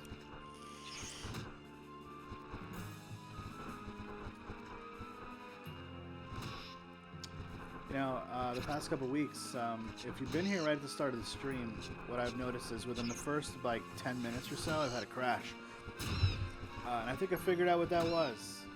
So, if you're looking at the top right of my screen, you're going to see MSI Afterburner pumping out stats. Now, what I've done before is I've run OBS, it's already on, and then I start running Final Fantasy, and it plugs the game into the buffer of the screen. And then I've been shutting off MSI Afterburner, and it takes a little while for that to actually take effect. And I think once it starts to downspin the GPU, the game like crashes because of that. So I think I either have to start MSI Afterburner and wait a minute or two before starting FF, or just leave it on like I did tonight. Because the game doesn't like it when you modify the GPU speed middle of the game. Because I do overclock my GPU a decent amount. But obviously this game does not need to be overclocked on the GPU, and It's an absurdity, so... Oh, don't use acid mist. Okay, great. Now, I don't know if I'm getting initial hate on that because the leech did more damage, but my Dia went off and made it red before section. For whatever reason, mob weapon skills, Setzer, if you're still listening, mob weapon skills do not claim mobs. Pet weapon skills don't claim mobs. That's a weird thing. And because they don't do it, they also don't get the initial hate damage. Apparently only a melee or ranged attack or spell damage actually does that. So that's something to look into too. I should probably make a bug report about it. Because I've had a mob use Sickle Slash and do like 500 damage to start the battle, but then I melee it right before it's still white, and then I melee it, it turns red to me, and it mob turns to me automatically.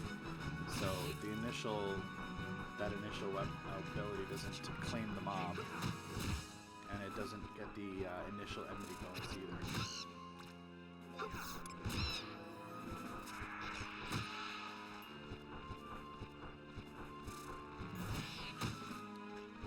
Oof. So we're 2 hours into the stream here. We're gonna have to pop our 5th food pretty soon. And I feel like I should have brought caffeine.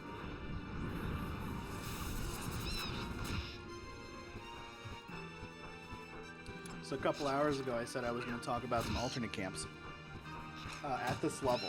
And I know I've been kind of complaining a little bit about the beefiness of these mobs, but the plus 15% XP bonus from Trigs About Urgon is totally worth saying here, as is the Sanction Refresh. You cannot downplay the power of the Sanction Refresh. So the first camp is Cape Terrigan at the outpost or just north of the outpost. So if you have the Volvo regional teleport, it'll take you right to the camp and you're just there. So that's convenient.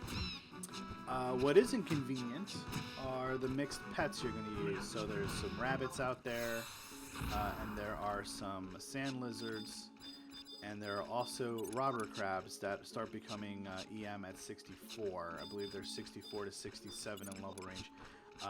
The bunnies and the lizards are 62 to 66. So you can go there at 62. And if you get lucky, you're going to find some rabbits and some lizards to use. But the problem is you're going to have to use 2 of them.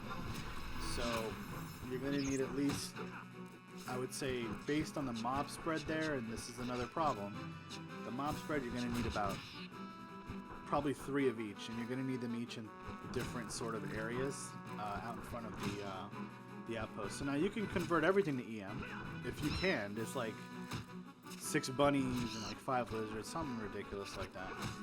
And you can create a really big zoo.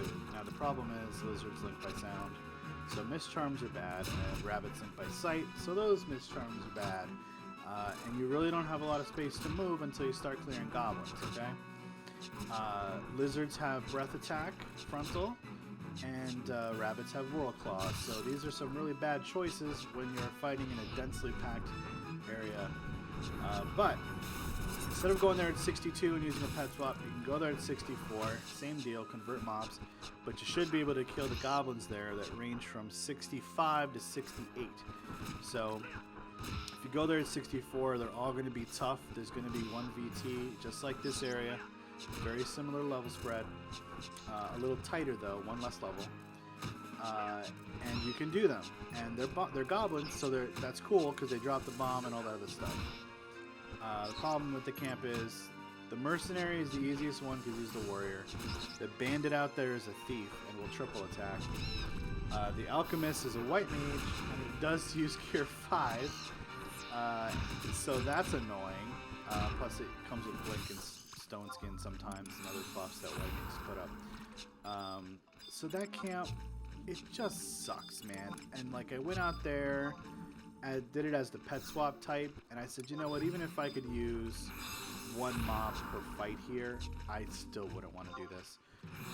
So I went to the Calibris and Wowjow, and that was so much better. The other camp that you can do in this level range that I did not personally test, so I don't know what the mob spread is up there, is Upper Delkfoot's Tower. Now you can go there at 63, presumably, because the Incubus Bats, which are Tri-Bats, they are level 62 to 64, so 63 you can convert some 64 is obviously good. And the Dire Bats, which are giant bats or fat bats, they're 64 to 66, so you kind of get, your pets get upgraded a little bit as you go through, but I wouldn't consider going from triple bat pets to giant bat pets an upgrade in any sense of the word. I added a pet versus prey analysis on my chart recently for this problem, and triple bats are great because they only have 2 weapon skills. Sonic Boom, which reduces the mob's attack by 50%, or yours if you get hit by it, which sucks. And Jet Stream, which is amazing. It's like the Sidewinder for bats. You know, it's really, really good. It misses a lot, but it does a shitload of damage when it hits. But triple bats are kind of squishy. Now, giant bats are tankier, but they have 0 weapon skills that actually do damage. They have an evasion down 1. They have blood drain actually, which does do damage, but it's, again, it's capped at like 200 HP, so it's not very good. And that's not even to talk about the prey up there, which is Gygus mobs. So Gatekeepers, Hallkeepers, Wallkeeper, they're all 65 to 69. So, you know, on paper, the pet versus prey levels look good, and the pets look okay. I mean, I'd rather the Incubus Bats were a little higher level. But if you went up there at 64 and you could get a bunch of Incubus Bats at level 64, you'd probably be okay to fight most of the Gygus up there as long as they weren't level 69. I think you could probably even take some of the ones that are 68. But at 69, oh man, I don't know. Like, that's a high level. I mean, that's even 5 levels higher than you. So you and a pet, both 5 levels lower than the prey, doesn't sound really good. That's on top of the Gygus just having really annoying weapon skills as well, which you don't want to get involved with. You just don't. Like, they're not fun. Yeah, where's he wandering off to? Yeah, that's an unacceptable battlefield. You need to move over here. Yeah, Gygus are not fun to fight. There's also knowing Upper Delkfoot's Tower and what it looks like, despite not knowing specifically what this area looks like.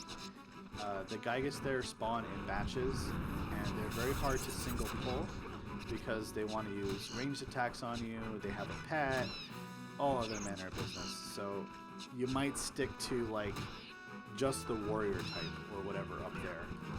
Similar to how I suggested Garlic Citadel in the 50s. Just do the warrior weapons, not the red mage ones, because they're annoying to pull and they cast Diaga and other bullshit that is annoying. So I don't know which one that is. I want to say the Gatekeeper is probably the warrior type, but I'm not exactly sure. I don't know them offhand. But again, you're fighting stuff that is between, even if you go there at 64, it's between 1 and 5 levels higher than you, and that to me is a shitty camp on paper. So I didn't go there. Now, I might stay here till 66. I don't know. I hate this camp, so I may not stay here. I might actually go out to Terrigan at 65 and fight goblins and just see if it just goes faster because of bomb drops. You know, I don't know.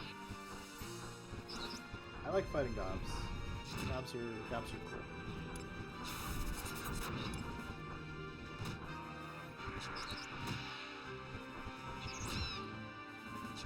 This camp, I don't know, man. Like, this small little area just makes me feel really claustrophobic.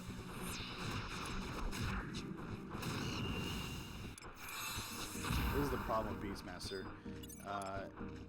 You can get bored with it. You know, if you're playing it completely solo like I am, there's not a lot of, like, reward to be found in a camp that is really safe. Which is this. This camp is really safe.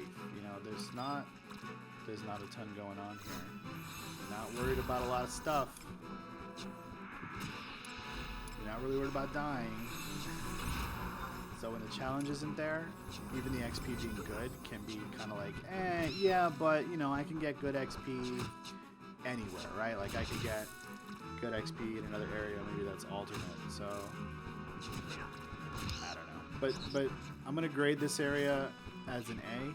It's on my chart. I just did it. It's good enough to be that. It's good enough to be an A, and I can't say that it isn't, because I mean, look, I'm pulling 4,600 XP per hour, and we've had a few missed charms, probably a handful. We had a mishap where we had the zone earlier, so realistically, you can maintain 5k here per hour solo, and that's pretty damn good. It's really better than Zillard areas. It really is.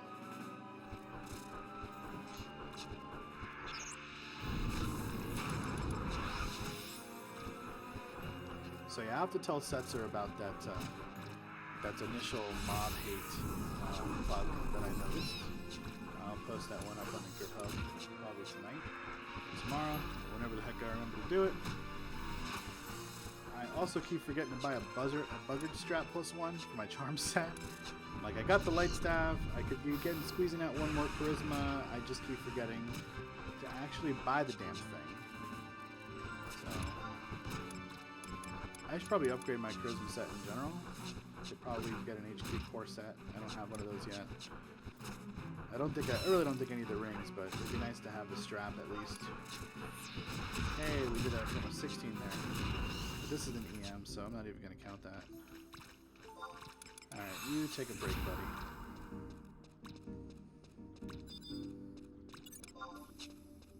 Alright, let's see what the Marshmoor here is. We haven't seen a VT in a while. I'm trying not to jinx it. I probably just did. But yeah, we haven't seen one in a while. Which is probably why the damn XP has been so steady. So we haven't had that +4 level one yet.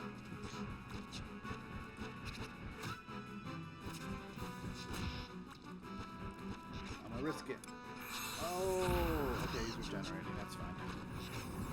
That sapling went right into fighting's range there. Sand breath had gone off, he would have got hit pretty hard.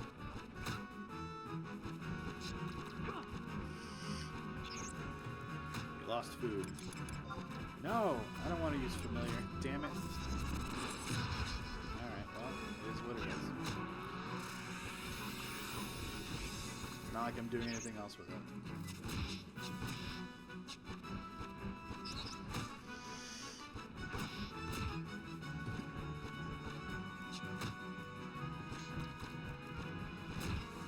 Even familiar, he still misses all the time.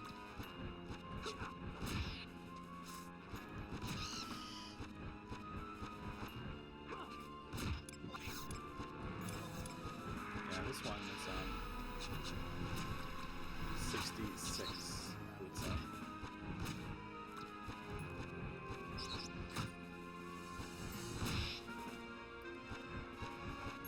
You know, I haven't tested what happens if I release my familiar pet and try to grab it later if it maintains a familiar buff. I really hope it doesn't. That would be a pretty serious bug.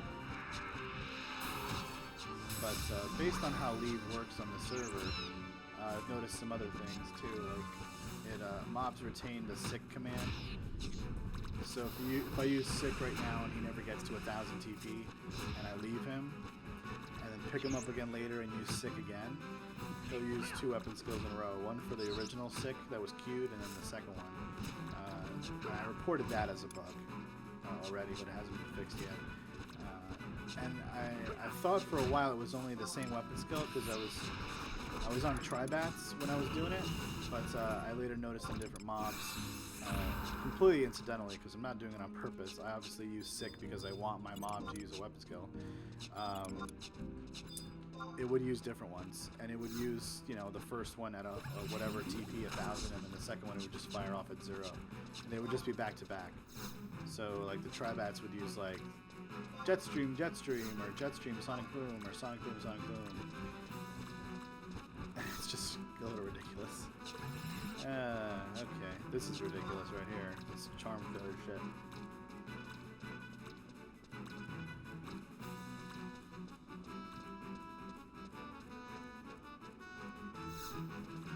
Oh, 3, huh? Really? 3 charm fails, huh? You're really trying to kill me now, game. Well, you got rid of my blink. You want to hit the stone skin too, since there's only 30 seconds left on it? 3 charm fails. Get out of here. That's with a light staff, guys. And like plus 19 charisma.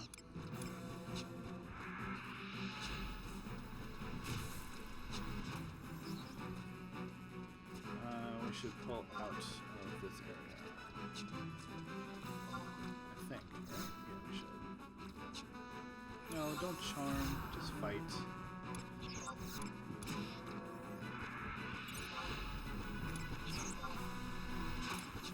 Alrighty. There's the acid mist that I'm always worried about. Didn't hear anybody but the marshmallow though. I should start calling them marshmallows or something. Just saying marshmoor or muri is really difficult to say. But this thing's not going to hit for shit now. It's going to be like a lot less damage. Like they would hit for over 100, and now he's hitting for 76. Like that's 57. Yeah, acid mist is pretty amazing. If your party ever gets hit with acid mist, you know how much it sucks. So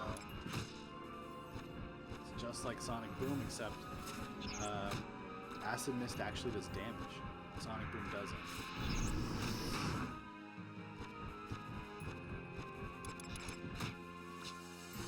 So I'm going to put on my to-do list to report that bug.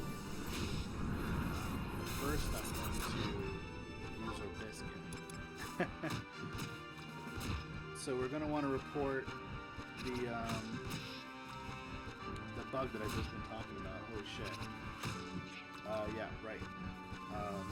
Mob ability or pet ability. No initial aggro. And there's another one too. So when mobs use a non-damaging ability, that's an AoE, for example, it doesn't.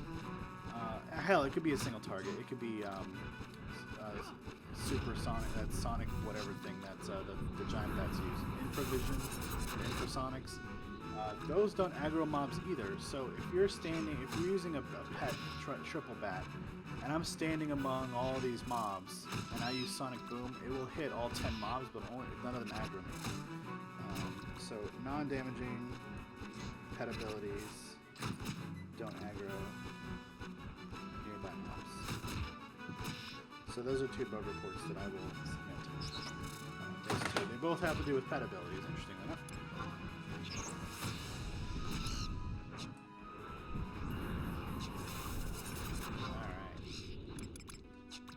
Cool. And that one was plus 2 levels. Plus 3 levels. But the acid mist kicked butt. So. Oh, we finally found our VT. He is back.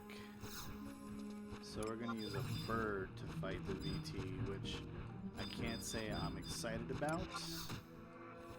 But that's what we got. And I don't like that sapling wandering right as I was about to hit the sick button. You're gonna stop right in front? Yeah, you are.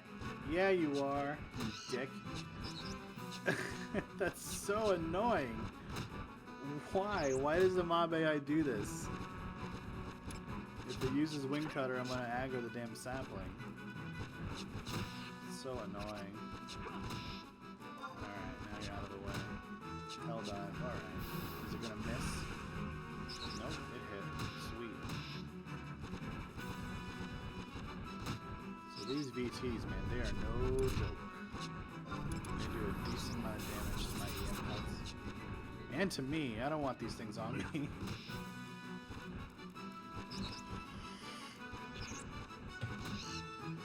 And as much as I could pet swap on these, that's just a waste of time to me. I would rather use two biscuits as needed than deal with a pet swap situation. Because to me, that's just like I stand around doing nothing for the first like 30% of a mob's health, and then I have to get another pet to pull hate off of me, It's just silly. Like, there's certain mob types that are okay to do that with, you know? If you're fighting bombs and you're really concerned about dying, like, yeah, that's cool because you fight bombs that are way higher level than you. You know, the 5 and 6 is normal. You can fight IT bombs, and you're gonna get 300-400 XP a kill. If you gotta pet swap that, cool, man. But birds that you know you could melee down if you put enough effort in, yeah, I'm just gonna do that. I'm not gonna pet swap. To me, that's stupid. Am I gonna full hate on this? Nope. Alright. The limiting factor of these the speed of these battles is your pet's accuracy. That's really the thing that will hold you back the most because they miss a lot versus mobs that are 4 levels higher than them. And all those misses you're going to see in the log, there's 3 in a row I just did. Yeah, that's my pet. There's 4 in a row for my pet. And Helldive is pretty inaccurate too, like overall. And if this thing uses another weapon skill, my bird is in trouble. Yeah, so I have to use a second biscuit. And there it goes. At least he survived. Good job, birdie. So that one was a big one. That's a big VT. Let's hope we don't get another VT. Now we got an even match. So as long as we get this leech like we did, we're going to have to fight this thing without the sick command, which is fine. The EM ones are simple. But we want to melee all the way through because we want to keep chain. This dude's just facing the wrong way. It's weird. I always get more viewers like later in the stream, which is cool. I'm glad you guys are here. I start at 8 Eastern, and like usually I get like 3 or 4, and then as the stream progresses, I get more, which is awesome. Like last week we had 19 viewers at one point. That was our peak, and our average watch time was over 3 hours. It was 2 hours and it was 220 minutes. So, no, it was 189 minutes or something like that. It was like, wow, I'm glad you guys really enjoy watching Beastmaster solo. That's why I keep doing it, because if you guys didn't watch, I wouldn't do it. I just wouldn't stream. I'd do something else. And you guys are more than welcome to chat with me if you want to learn about Beastmaster or just give me some suggestions, because, you know, I'm not going to tell you that the way that I play Beastmaster is the only way. I certainly have some controversial things in my opinions about Beastmaster. There are people that will do more pet swap camps against higher level mobs. You're welcome to do that if you want to. I think it's silly. People go to camps earlier than some of the camps that I have listed on my charts. I don't like that idea. My philosophy on going to a camp is at least 50% of your pets should be charm range pets. So, for example, these leeches spawn level 63, 64, or 65. So you could come here at 63, okay? You could. And you're going to fight these things, and they could be as most 6 levels higher than you. Or you could come at 64, and the level 63 and 64 leeches will be charmable. Now, it doesn't matter either way because you're going to convert them to EM. But in some zoo type situations, and that's the situation where you have a lot of different pets to pull from, and you have a pool of them, you aren't going to want to bank on the RNG always giving you the pet level that you want. You know, you want to be able to turn around and say, "Holy shit, I can grab any of these pets that I want." Not like, "Oh my god, I have to do a pet swap now. Where's my pet? Is it the right level? Oh, I gotta run all the way over there for this one." And if you miss charm, you're gonna run back through, and it's gonna be a mess. And the mob's gonna go with you and link other prey. I don't like any of that chaos. I like nice, controlled camps where I'm either sending a pet and resting the whole time, casting Dia periodically, or fights like this where I'm doing stuff where I know I can kill every one of these marshmallows with one single pet. I don't want to do pet swaps, because to me that is frustratingly annoying. But there's Beastmasters who will do that. They'll say, "You know what? You should you should go to Mire at 62. And I'm like, I respect that. You go to Mire at 62, use the saplings here, kill the marshmallows, you know, pretend basically you're killing bombs that never explode. To me, that's a bad idea. But there's going to be people that like that shit, so that's fine. Some people, I mean, weapon skill wise, you know, for me, I'm running a full accuracy set even on my rampages with sushi. Some people might be a little more calculating and say, you know, colibris, if you're fighting those, you can use more strength gear or this or that. I'm just kind of like, listen, I want to use one set that's going to guarantee me the most amount of hits, and I'm not really that interested. Because I know my weapon skill is going to be a finisher, so whether it does 400 damage or 500 damage, as long as it kills the mob from like 15 to 18%, it doesn't really matter to me how much it does. I would almost rather rely on the occasional crit off one rampage than worry about any of that sort of micromanaged stuff. You know, I'm not. I like micromanaging, but I'm not at the end game yet, so I don't have like 10 gear swaps per slot or anything. You know, I'm not so hard up that I need to be worrying about that kind of stuff so particularly. But you know, again, everyone plays the game a little different. I think the most feedback I've got on my chart has definitely been there are better camps, but I haven't seen anybody suggest any better camps. I know I have to work on duo camp stuff. That's definitely on my to-do list. I'm going to save this pet from dying with a biscuit. Another thing that people have said is, you know, just, again, going to camps earlier, like, you know, taking more risk. I'm not a fan of risk, man. I don't want to take risk on my Beastmaster, especially when they're necessary. Because risk just means, you know what, if I'm going to do risk, it's got to have a good reward attached to it. And if it doesn't, it's not that good of a risk. You know? I'll kill a bomb. I'll kill 10 bombs in a row. I'll fight with bombs. I fought with bombs in Uligaran range. Those Snolls, I had no problem engaging with them in melee, because hypothermal combustion was one of like 5 weapon skills as opposed to 1 out of 2 with regular bombs.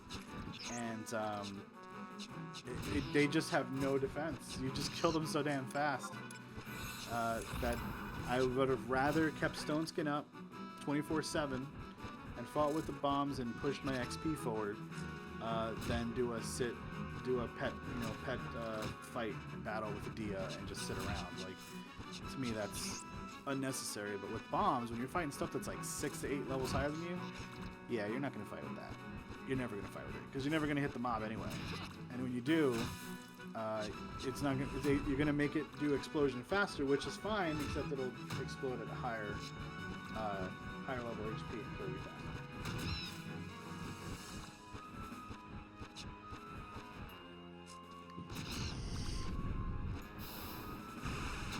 I know I'm talking a lot, but I got a lot to say.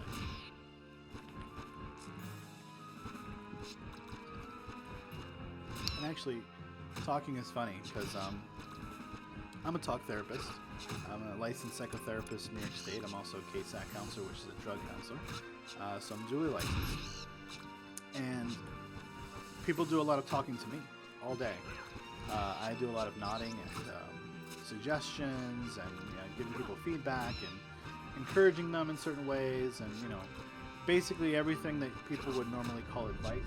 I don't give advice, I counsel. I don't do a whole lot of talking in my sessions. People come to talk to me, and when they want feedback and they need feedback, I provide it. So I actually don't do a lot of talking. I probably did more talking in the first hour of this stream than I did all day in sessions. And I saw like 8 patients today. Alright, we got another VT over here. So, we're talking about double biscuit action. We've got our buffs are wearing off, so we're on chain 1, okay? Let's not rush this. Let's get our buffs back up. And let the MP tick back up. Alright, fight. You can go fight now. I'll be right there.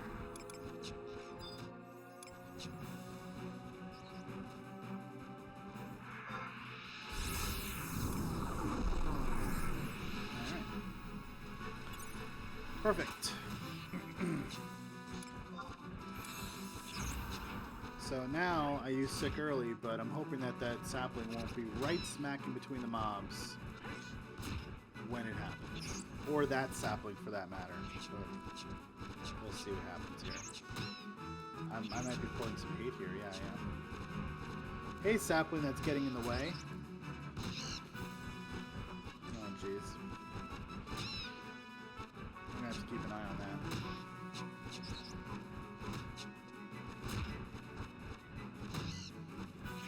Okay, he's moving. You gotta move all the way through. You gotta move it all. Alright, there you go.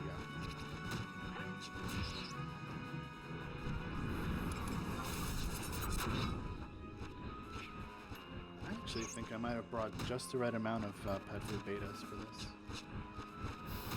I had like 4 and a little more stacks when I was on the way, and I said, you know what? I'm gonna buy 1 extra stack because I don't know. I do that a lot. I'm like, let's just pick up 1 more stack just in case. And there's been definitely 1, but maybe 2 other times where that has actually really benefited me because I was short level and I was like, oh man, I still got 1 stack of biscuits left. And I said, man, if I hadn't picked up this 1 stack, like I would have had to leave. So I like to be ahead of the game. And when you're out here in Nashmau area, there's no auction house.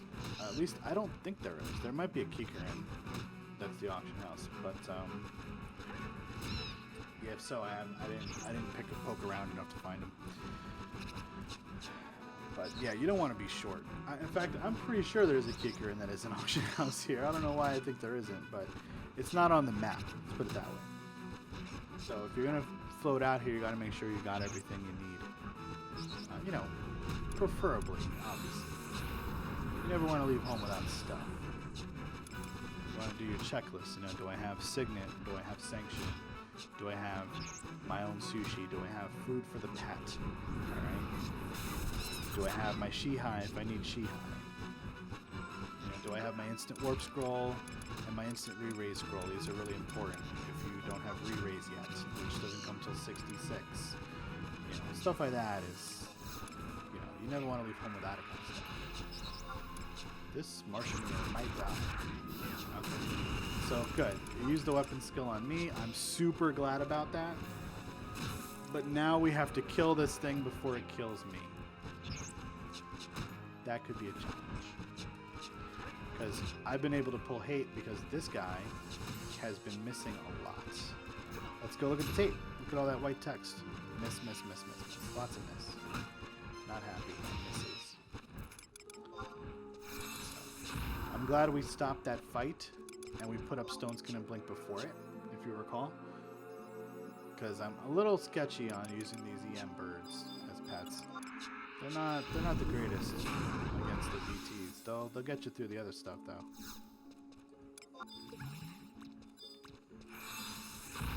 Alright. Let's get this bad boy over here. Let's let him hit that thing first. There you go.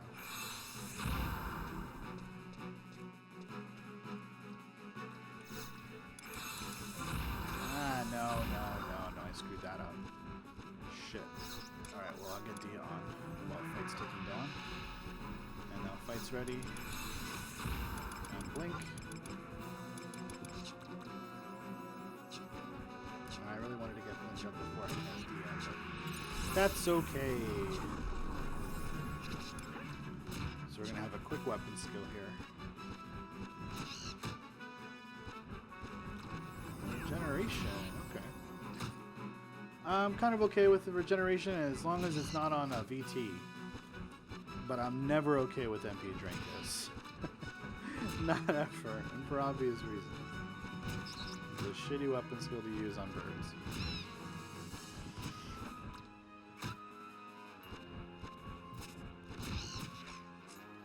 So we are now 3363 away. That's not too bad.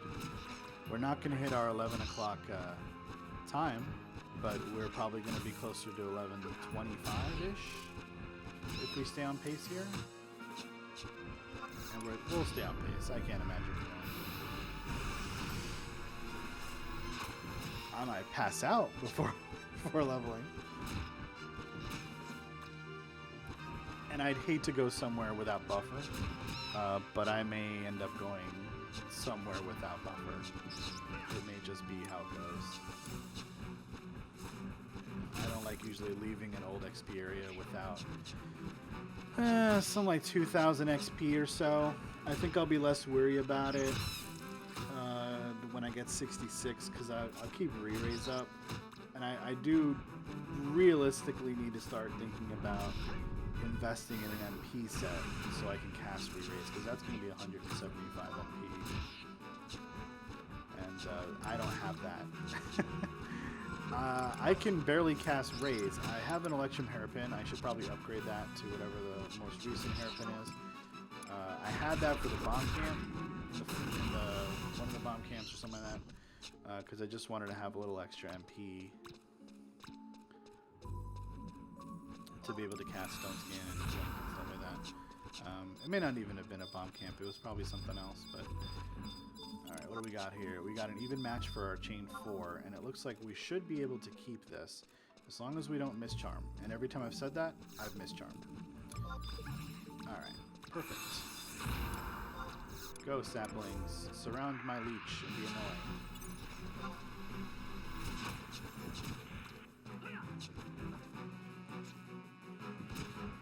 You guys are actually moving away? Are you trying to move away?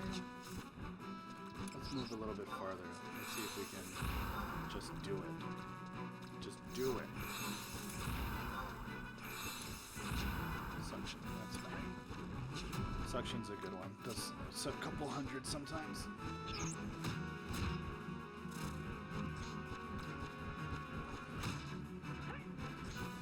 Okay, I need to sit back and relax again. That clanking you're hearing is extra life silver metals.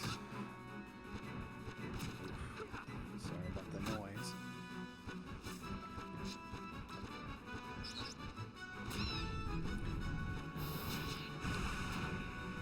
But, you know, I haven't even died once tonight. In fact, I didn't die once this entire camp that I did.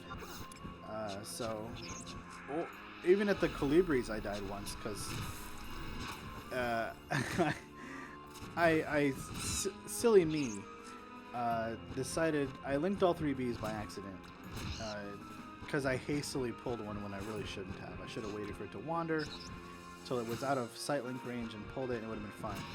Even if I'd mischarmed, it would have just come after me. But I did not.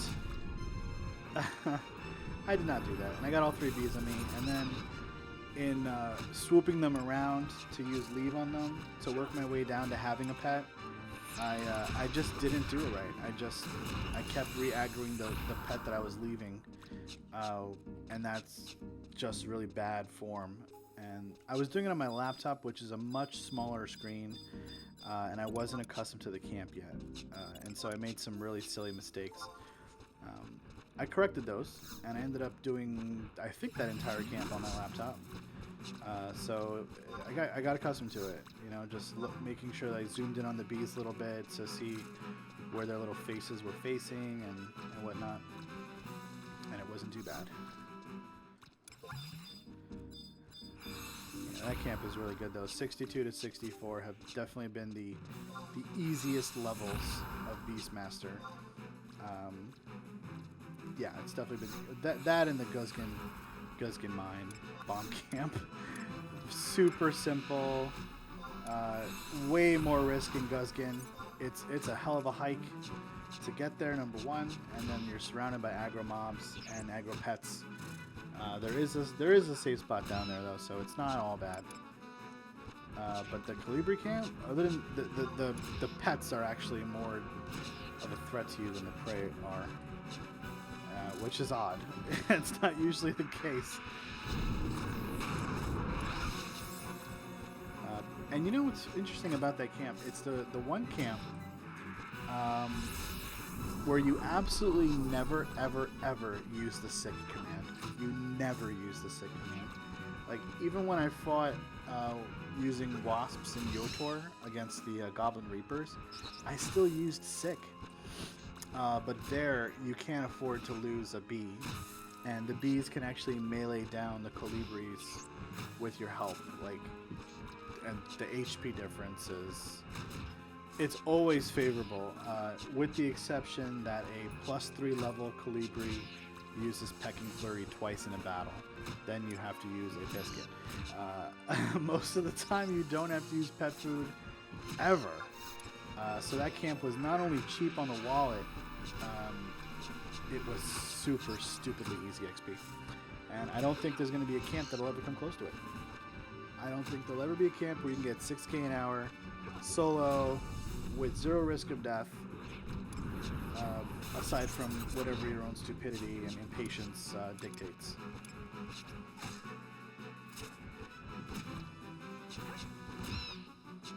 This thing's got to be level 67.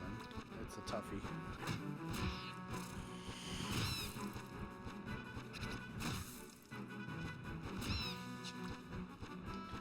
So we've been live for 2.5 hours now, over 2.5 hours.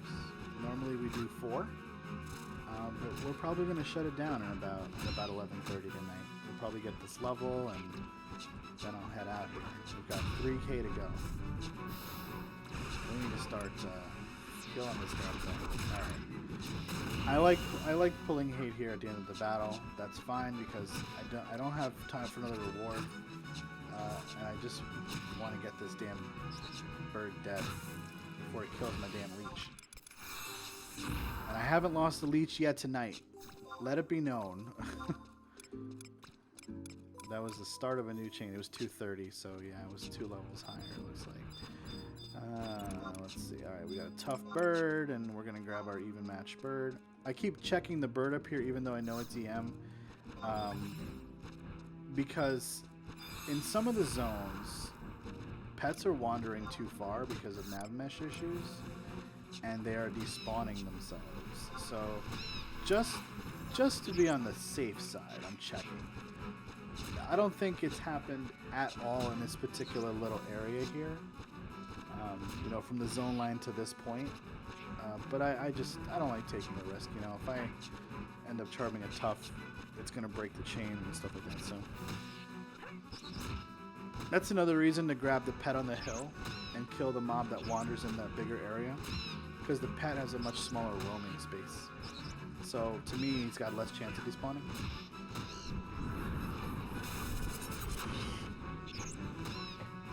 Alright. Gonna pop another sushi here. Our good old crab sushi, which is going to be removed from the server pretty soon. I'm really sad about that. But I am 100% in support of the server being authentic, you know, as authentic as it can be. And if that means we're losing cheap sushi, I get it. I absolutely get it. I'm here for the experience, and you might as well make it as genuine as possible.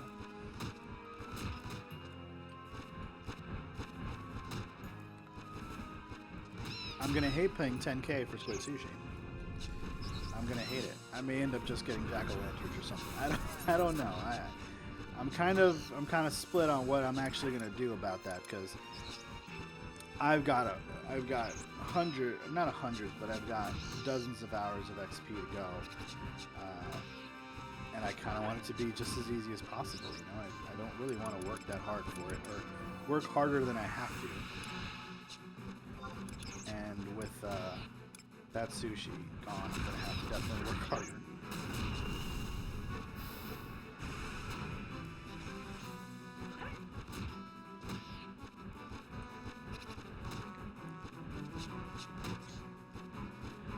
I don't know why it's so dang warm in here. My AC should have popped on by now.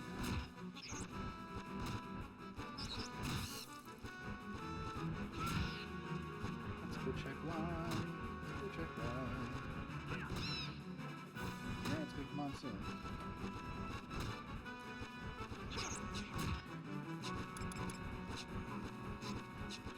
Come on, let's kill before it kills you, buddy.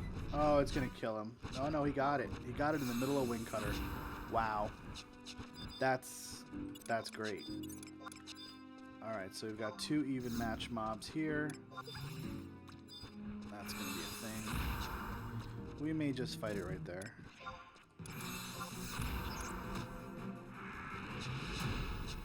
Because we might be able to kill it faster than the respawn. But we'll see. We may eat our words on that. And since it's EM, I better buff up while I can. What's the chain we're on? We're on chain 2. We're entering chain 2.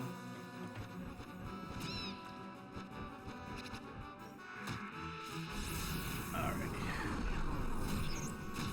Move the mic again. Over here. You guys can't see. That's okay.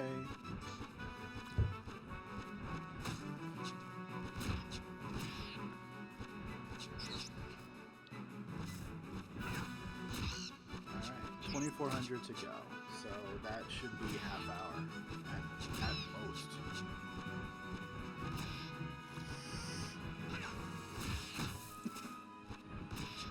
That's the home stretch, you know. My pal Snowball, if I can call him my pal. he referred to the last sort of 1K, 2K as the home stretch, and he's right. Getting there again. And I gotta say, I was so pleasantly surprised with the Calibra camp last week, because when I got off the stream last week, we had gone from 61 to 62. And I said, you know what?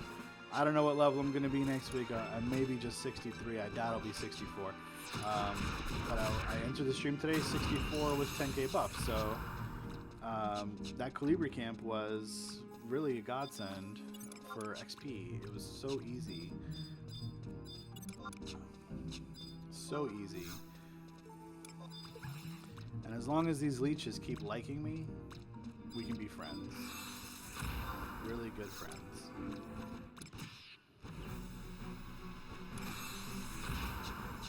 Brain drain. That's a good one. That does HP damage. Despite what you might think.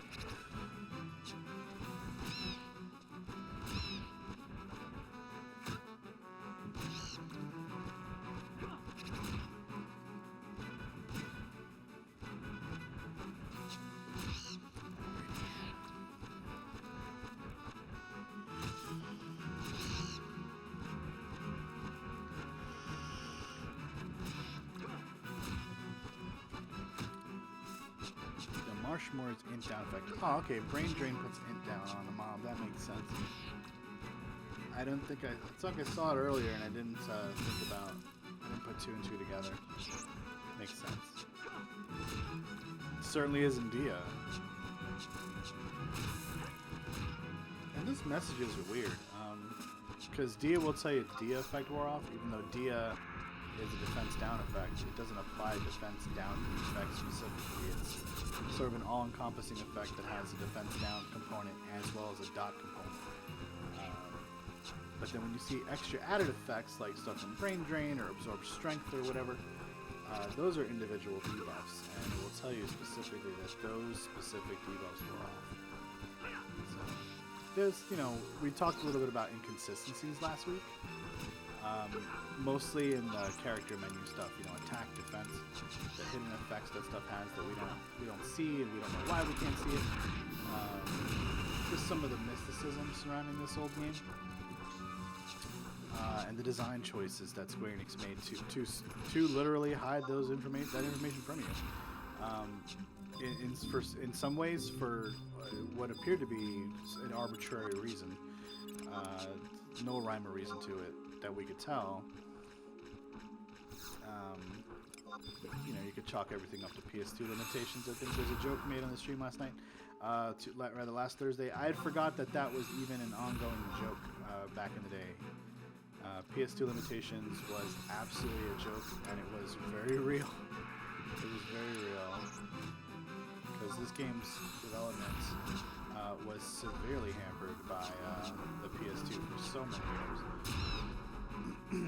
Just the macro book stuff was very limited until they figured out how to utilize more space on the PlayStation. Zone size, you know, everything. Page caching, like graphics, everything was just so limited by the PS2.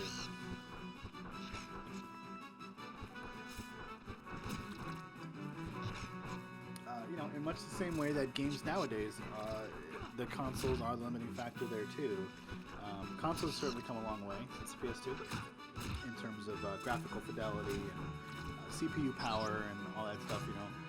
They are just sort of specific operating computer little OSs, you know. They're like MacBooks that play games, essentially, and they are good at what they do. And as a PC gamer exclusively, sometimes I feel a little cheated by the idea that my game graphics are limited or hampered by console development first, you know.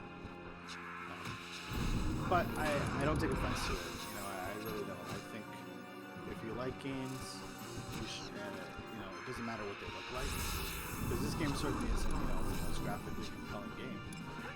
It looks good on my computer because I'm 1440p monitor running a GTX, you know, 1080, 1070. But you know, if a game is engaging, it doesn't really matter what it looks like. I think we've seen a lot of that with the indie game trend lately.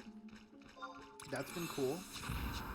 My buddy Zer, who just bought his second home, he's big into indie games. It's like his thing, and I respect that. There's a lot of good indie games out there. A lot of good indie games. I don't think I mischarmed the bird even once tonight. I'm excited about that, actually. That's a good thing. Open up with a hell dive here. Wow, good damage. Good damage. So that doesn't do much more than 250, really. Maybe 260 sometimes.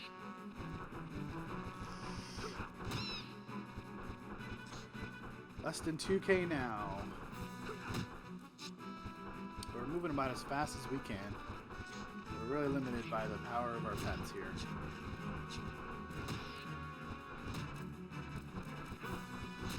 And next level, if we can convert the leeches up a level, it would be fine. But again, you're going to get some of those DC pet spawns. Like this mob is even match, it would be a DC next level. So I'm really like torn on what I'm going to do for next level. I'm tempted to go out to Cape Terragon.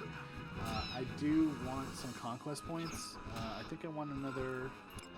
Let's take a look. I want 46,000. So yeah, I do want another 5K or more conquest points. So I feel like maybe I should do it just to nudge my conquest points up a little bit. I need to get rank 6 at some point as well, so I can get the Mog Wardrobe too. But not only that, I want to be able to purchase rank 6 Sandy items. I want to upgrade my collar to a Royal Guard collar, and I want to be able to get the pants for weapon skilling. They're 2 strength, 2 dex, 3 attack, or something like that. Those seem pretty good, so I want to get them.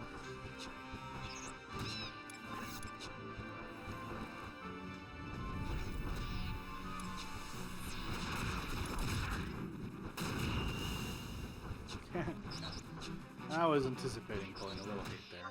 That's okay. I went a little early on that one. Alright, we got a VT. We've got our sick timer lined up pretty well now too. So this is cool, because like when we're getting the VT here early in the chain, this is gonna hit number 1 on this guy.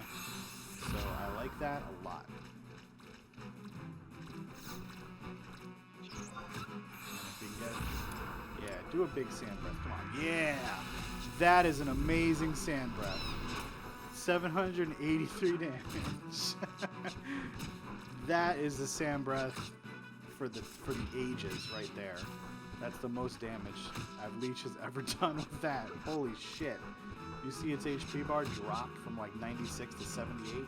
That is a dream right there. So that may make it so that I only have to use 1 biscuit. So it'll be just this one.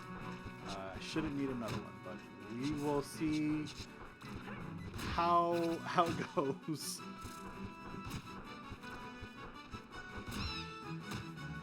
I haven't talked too much about the LS, but the LS has been very talkative tonight. There's a lot of people on. We've brought lots of people in. I don't do any recruitment or any leading or anything like that in the shell. Heck, I don't even know who owns the actual shell, but Narsh is a pretty cool collection of guys. So, yeah, we've been doing BCs together. We've done a couple of artifact quest stuff, coffer key hunting that I've been participating in. We do a decent amount of XPing. you know, all the activities that Final Fantasy offers. I'd like to do more missions, so I was kind of looking for a group that maybe is looking to do missions, rank 5 and onward. But yeah, mostly I want to hit rank 6. That's really a big goal of mine. I want to do COP missions. I want to get the Promillions done. I still need Hala and Dem. We tried to do Hala last week. It did not go so well. But you know what? That's the way the cookie crumbles sometimes. You have a good week, you have a bad week. Shit happens. So we're approaching that point where I'm like, I may need to use a second biscuit. And my buffs just wore off, so that's a problem. But the pet and the prey are about equal in life, so he keeps missing though. I'm gonna pop it because I don't want to lose him.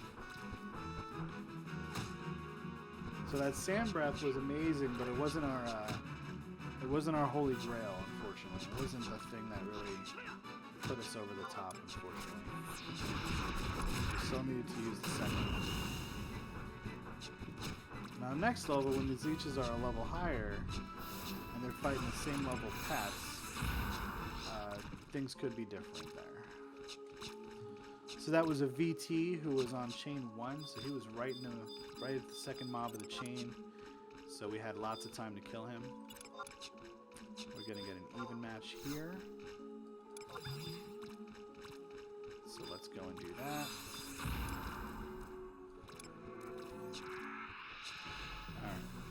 Got initial hate there because the mob was walking away. And I wanted him to be where he was actually because I wanted to be able to use the leech weapon skill. But now he's over in the middle of all the freaking saplings. So that Dia kind of screwed things up a little bit. We're going to get buffs up anyway. And then jump right on in here.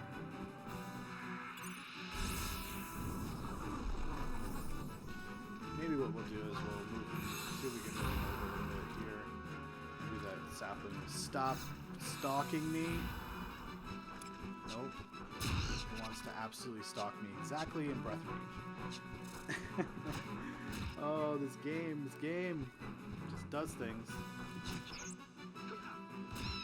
Alright, now we're going to be able to use Silk here. Yeah. That's what I'm always worried about. The acid mist hitting all the mobs. So we are approaching chain 2 here. And we need 1360 XP to level up. So we thought 1115, 1120 was going to be approximately our time here, and that looks like a target we're going to hit. Now that this Marshmer has 50% attack down, he's not hitting very hard at all. His crits are hitting for what his normal attack would do, roughly. So that has saved my pet's booty.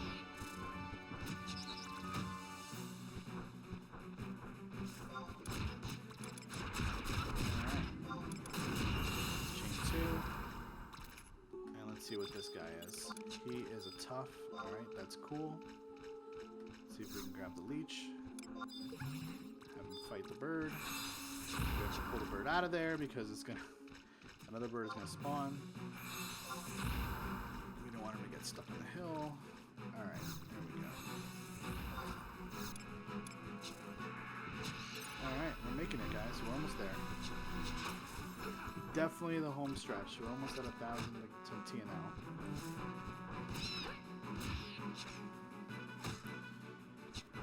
Whew. And if you've enjoyed what you see, you should totally follow. And if you have a Prime subscription you want to toss us, that's cool too. We got like a couple last week and thought that was awesome. That's like super duper appreciation for you guys to me. $2.50 roughly is what it turns out to be. But you get enough of those and it adds up to a payout, which I did get last month. So I believe we got it last month as a community. It's sort of a group effort.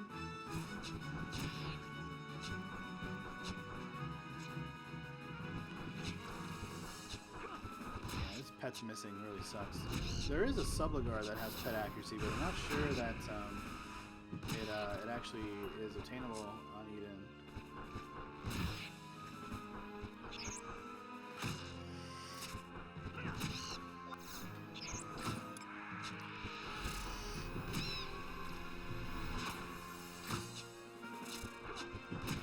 Maybe next level I should try this campus sub-ninja. I mean, the zone line's right there.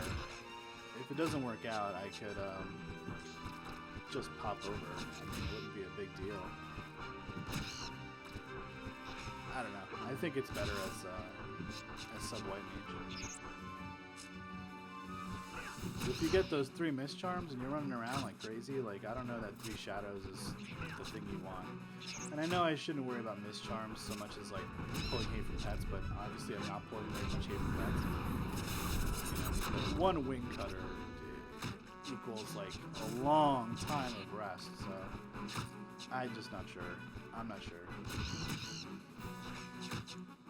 There have been some instances where, even with sub ninja, like, you still have to only use 1 weapon because your DPS still pulls ahead of the pet, and you just don't want that.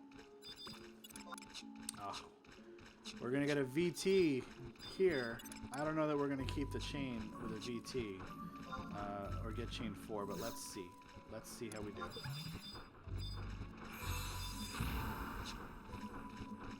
The other problem is we can't keep him there. We have to move him because the other Marshmore spawns nearby there.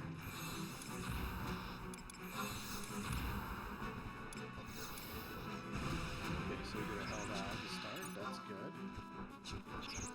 Yeah, we're gonna run out of buffs too. So this seems to happen a lot on these VTs in the deep in the chain, like Stone Skin and Blink following. And then if I pull hate, like I'm gonna take damage, and yeah, I don't want any of that stuff. There's a reward here. And I don't want to cast, you know, during this battle because I want to be able to do DPS. You know, this is a battle that's worth like 336 or 364 XP. I forget the exact number. But yeah, I want to get it if I'm going to try to get it, you know? And to me, that means keeping D up and meleeing the crap out of this thing.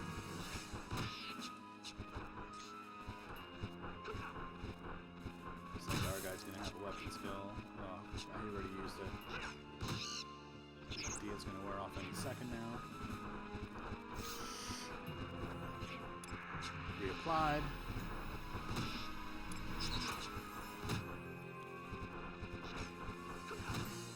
Sick timer comes back up. That's going to be about 2:15, 2:10 or so into this fight.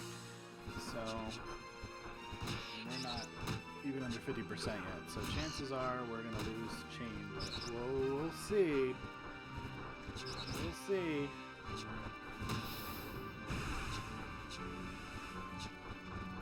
Yep, and our reward comes back up. We got to use that again too. For as good of as a prey they are, or hardy a prey they are, you think they'd make good pets, but that doesn't really seem to be the case to me. Alright, let's check our clearance here. We are go for a Helldive or a Wing Cutter. Okay, we got a 2% damage. Oh, that's a big Wing Cutter, or a big Helldive. Looks like we got a melee and a Helldive in there. Now we might make it. We might make it. And if we do, it's huge XP. So there's a lot riding on this one right here. Let's get our rampage off. Come on, don't miss. No misses. Good. Sweet. We just missed it, probably. Oh well. Alright, so we're starting a new chain, so let's get Blink and Stone Skin up.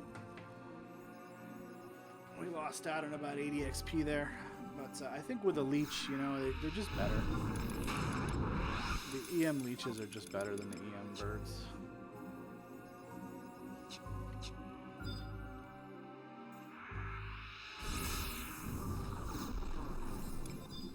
What are we in a hurry for, right? I mean, it takes hours to get a level on Beast anyway. This one took, you know, probably 5 hours. It's going to be 5 hours-ish to get a level here. So it's slow and steady wins the race, guys. It's not an actual race, you know. We're almost there. It's our magic number here.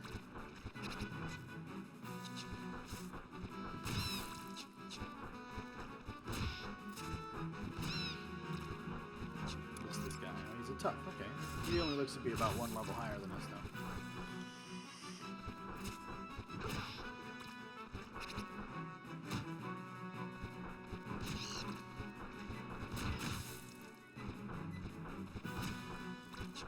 Yeah, I'm thinking I'm going to go to Cape Tarragon after this. The problem is I don't have the outpost warp, so every time I want to go out there, I'm going to have to go to Kuzats and walk all the way up north, go through Kuftal Tunnel, which isn't a long run, not at all. You can put Bune on widescan, and you always know where he is, so you can sneak past the one area, you know, before he gets there and whatnot. It's pretty simple. Widescan is cool like that.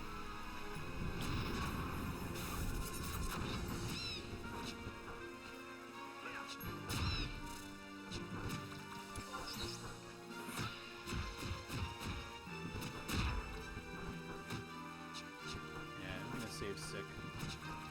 It's early in the chain, we're gonna maybe use it on the next mob. So when we engage this one, there was still 30 seconds or so left on it.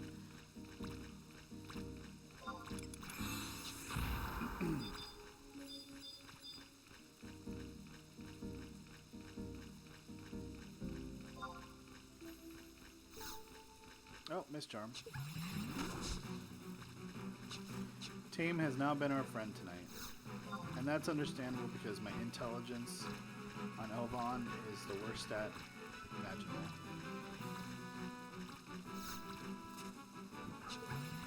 Yeah, these seem to come in pairs.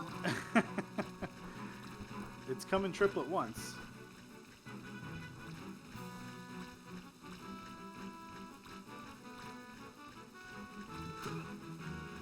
There we go.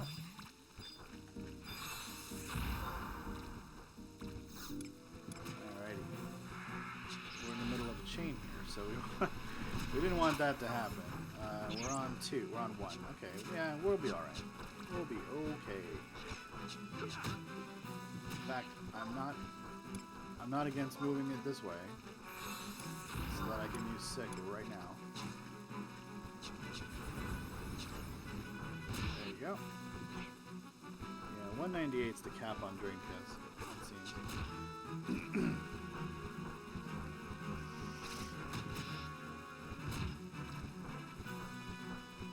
I don't have Blink, but I really don't care either.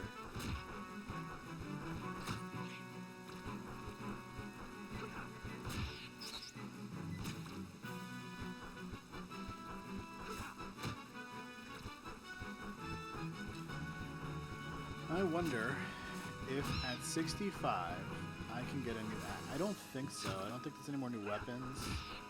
But let me take a look. Oh yeah, Darksteel Tabar is at 65.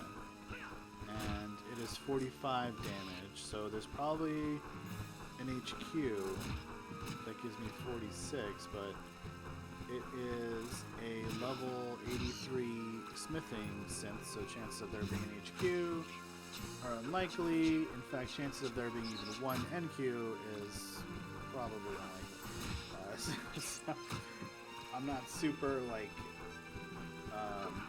excited about trying to find a new axe that only gives me 1 more damage than this.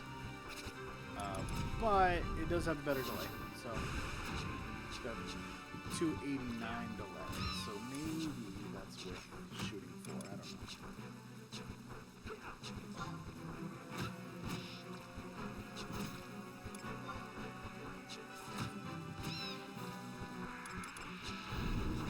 Shouldn't have a problem keeping chain if I cast Blink and or Stone Scan.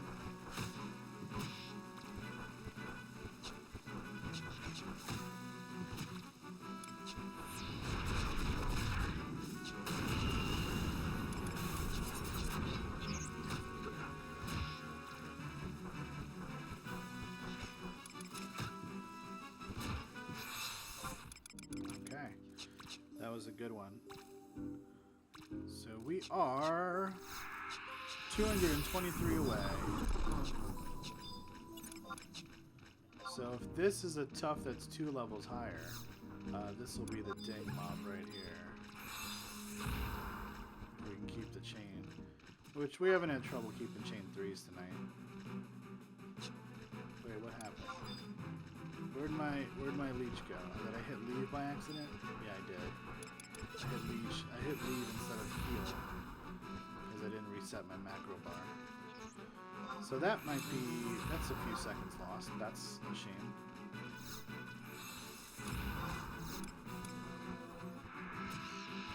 But this is the leech we kept full TP on because we think he was sick. Of course he wants to use MP Drain Kiss though. Good job, leech. You moron. I swear, it's this one leech too. Every time I fight right here, he wants to use MP Drain Kiss.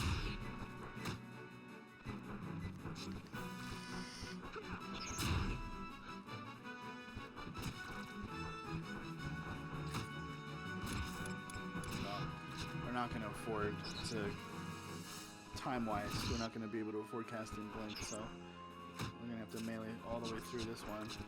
Though it might only be worth 209, because he doesn't seem that beefy.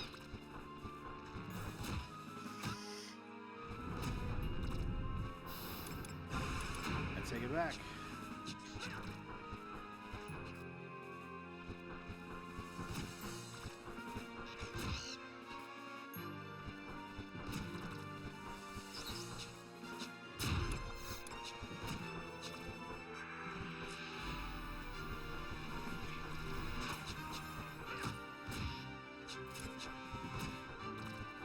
Almost there. We're so close. When we started the stream, we had 10,500, 400, something like that. So we've made just over almost 14K. 14,253 so far. We don't need big giant ones. What I want to do is rampage.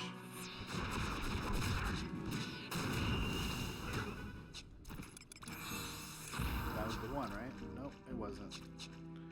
It'll be the next one.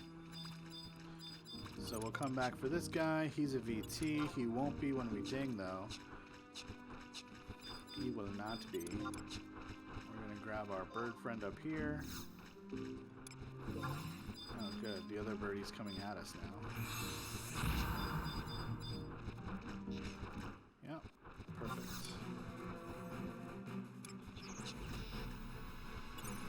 So we're going to wait on sick command this time.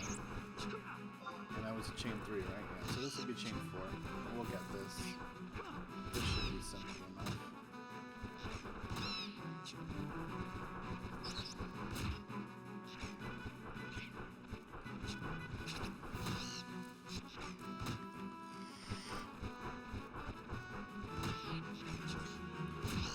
Almost has TP. Go for it, buddy. Nice hell dive, 8% damage. Very nice, very nice. Very nice. And our food effect wore off, and we're not going to repop it. We're just going to leave it right where it is. Because we're done. We're going to be done. There goes our 11:20 target time, but that's okay. We made 4,700 XP per hour here. That's pretty good. Again, if you look at 4K XP per hour on Beast as the gold standard, then getting over that is pretty good by about, let's see, 1 in 7. So you're talking about 15% more than that. It makes a lot of sense because the XP bonus out here is 15%.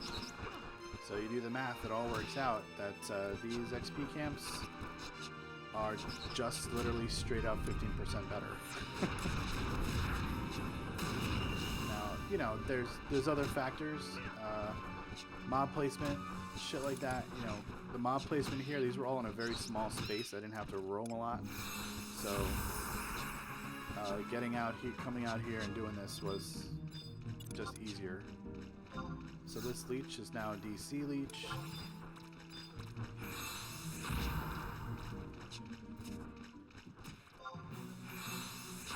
But because they go up to level 65, which is now my level, I can convert them to that level and they'll be even stronger. And when I continue this tomorrow, they will be.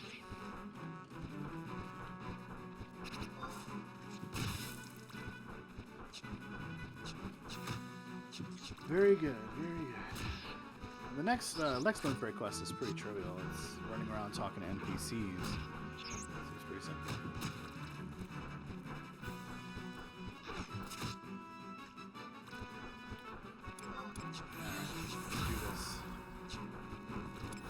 Should be getting axe skill. There's one. I was like, where are my axe skill ups?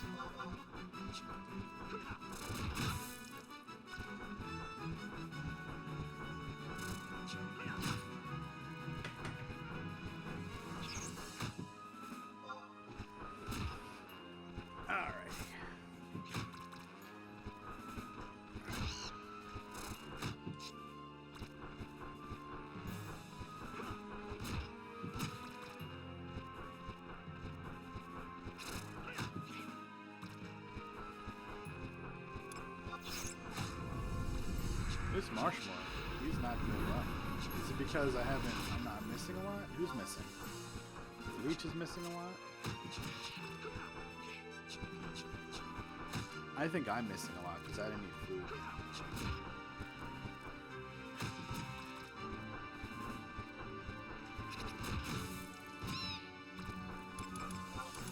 Pop a biscuit here. It would be great if we get rid of whatever stack we have. No, we're good. I don't like leaving like one or two, you know, because it's a waste of inventory space. But the way it is now is just fine. Yeah, this one was a VT, if I recall, previous level, so this is still a 64 versus 68 matchup. It would be much better if that Leech was converted to a higher level. And you know what, I may try to do that at some point. Definitely before the next camp, I'll do it. But if Leech dies, I don't really have a problem with it. That's what I'm saying.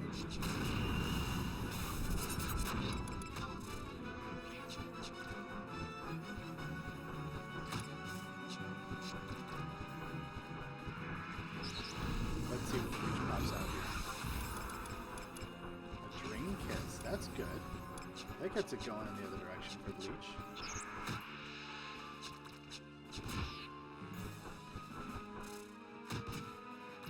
I may still lose him, and I'm okay with it. I really am.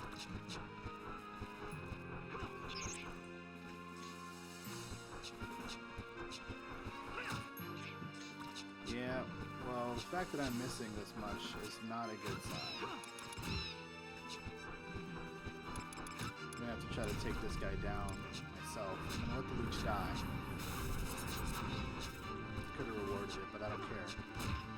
Because I'm going to try to convert them next level anyway. So there's our DC one that we don't like. We don't like that one. And now all these guys are going to be DC 20%, EM 20%, tough 60%. But we're going to end there tonight. And thank you all for tuning in and watching. I had a great time being your entertainment for the evening. I'll see you guys next Thursday where we'll do more Beastmaster Solo. Take it easy.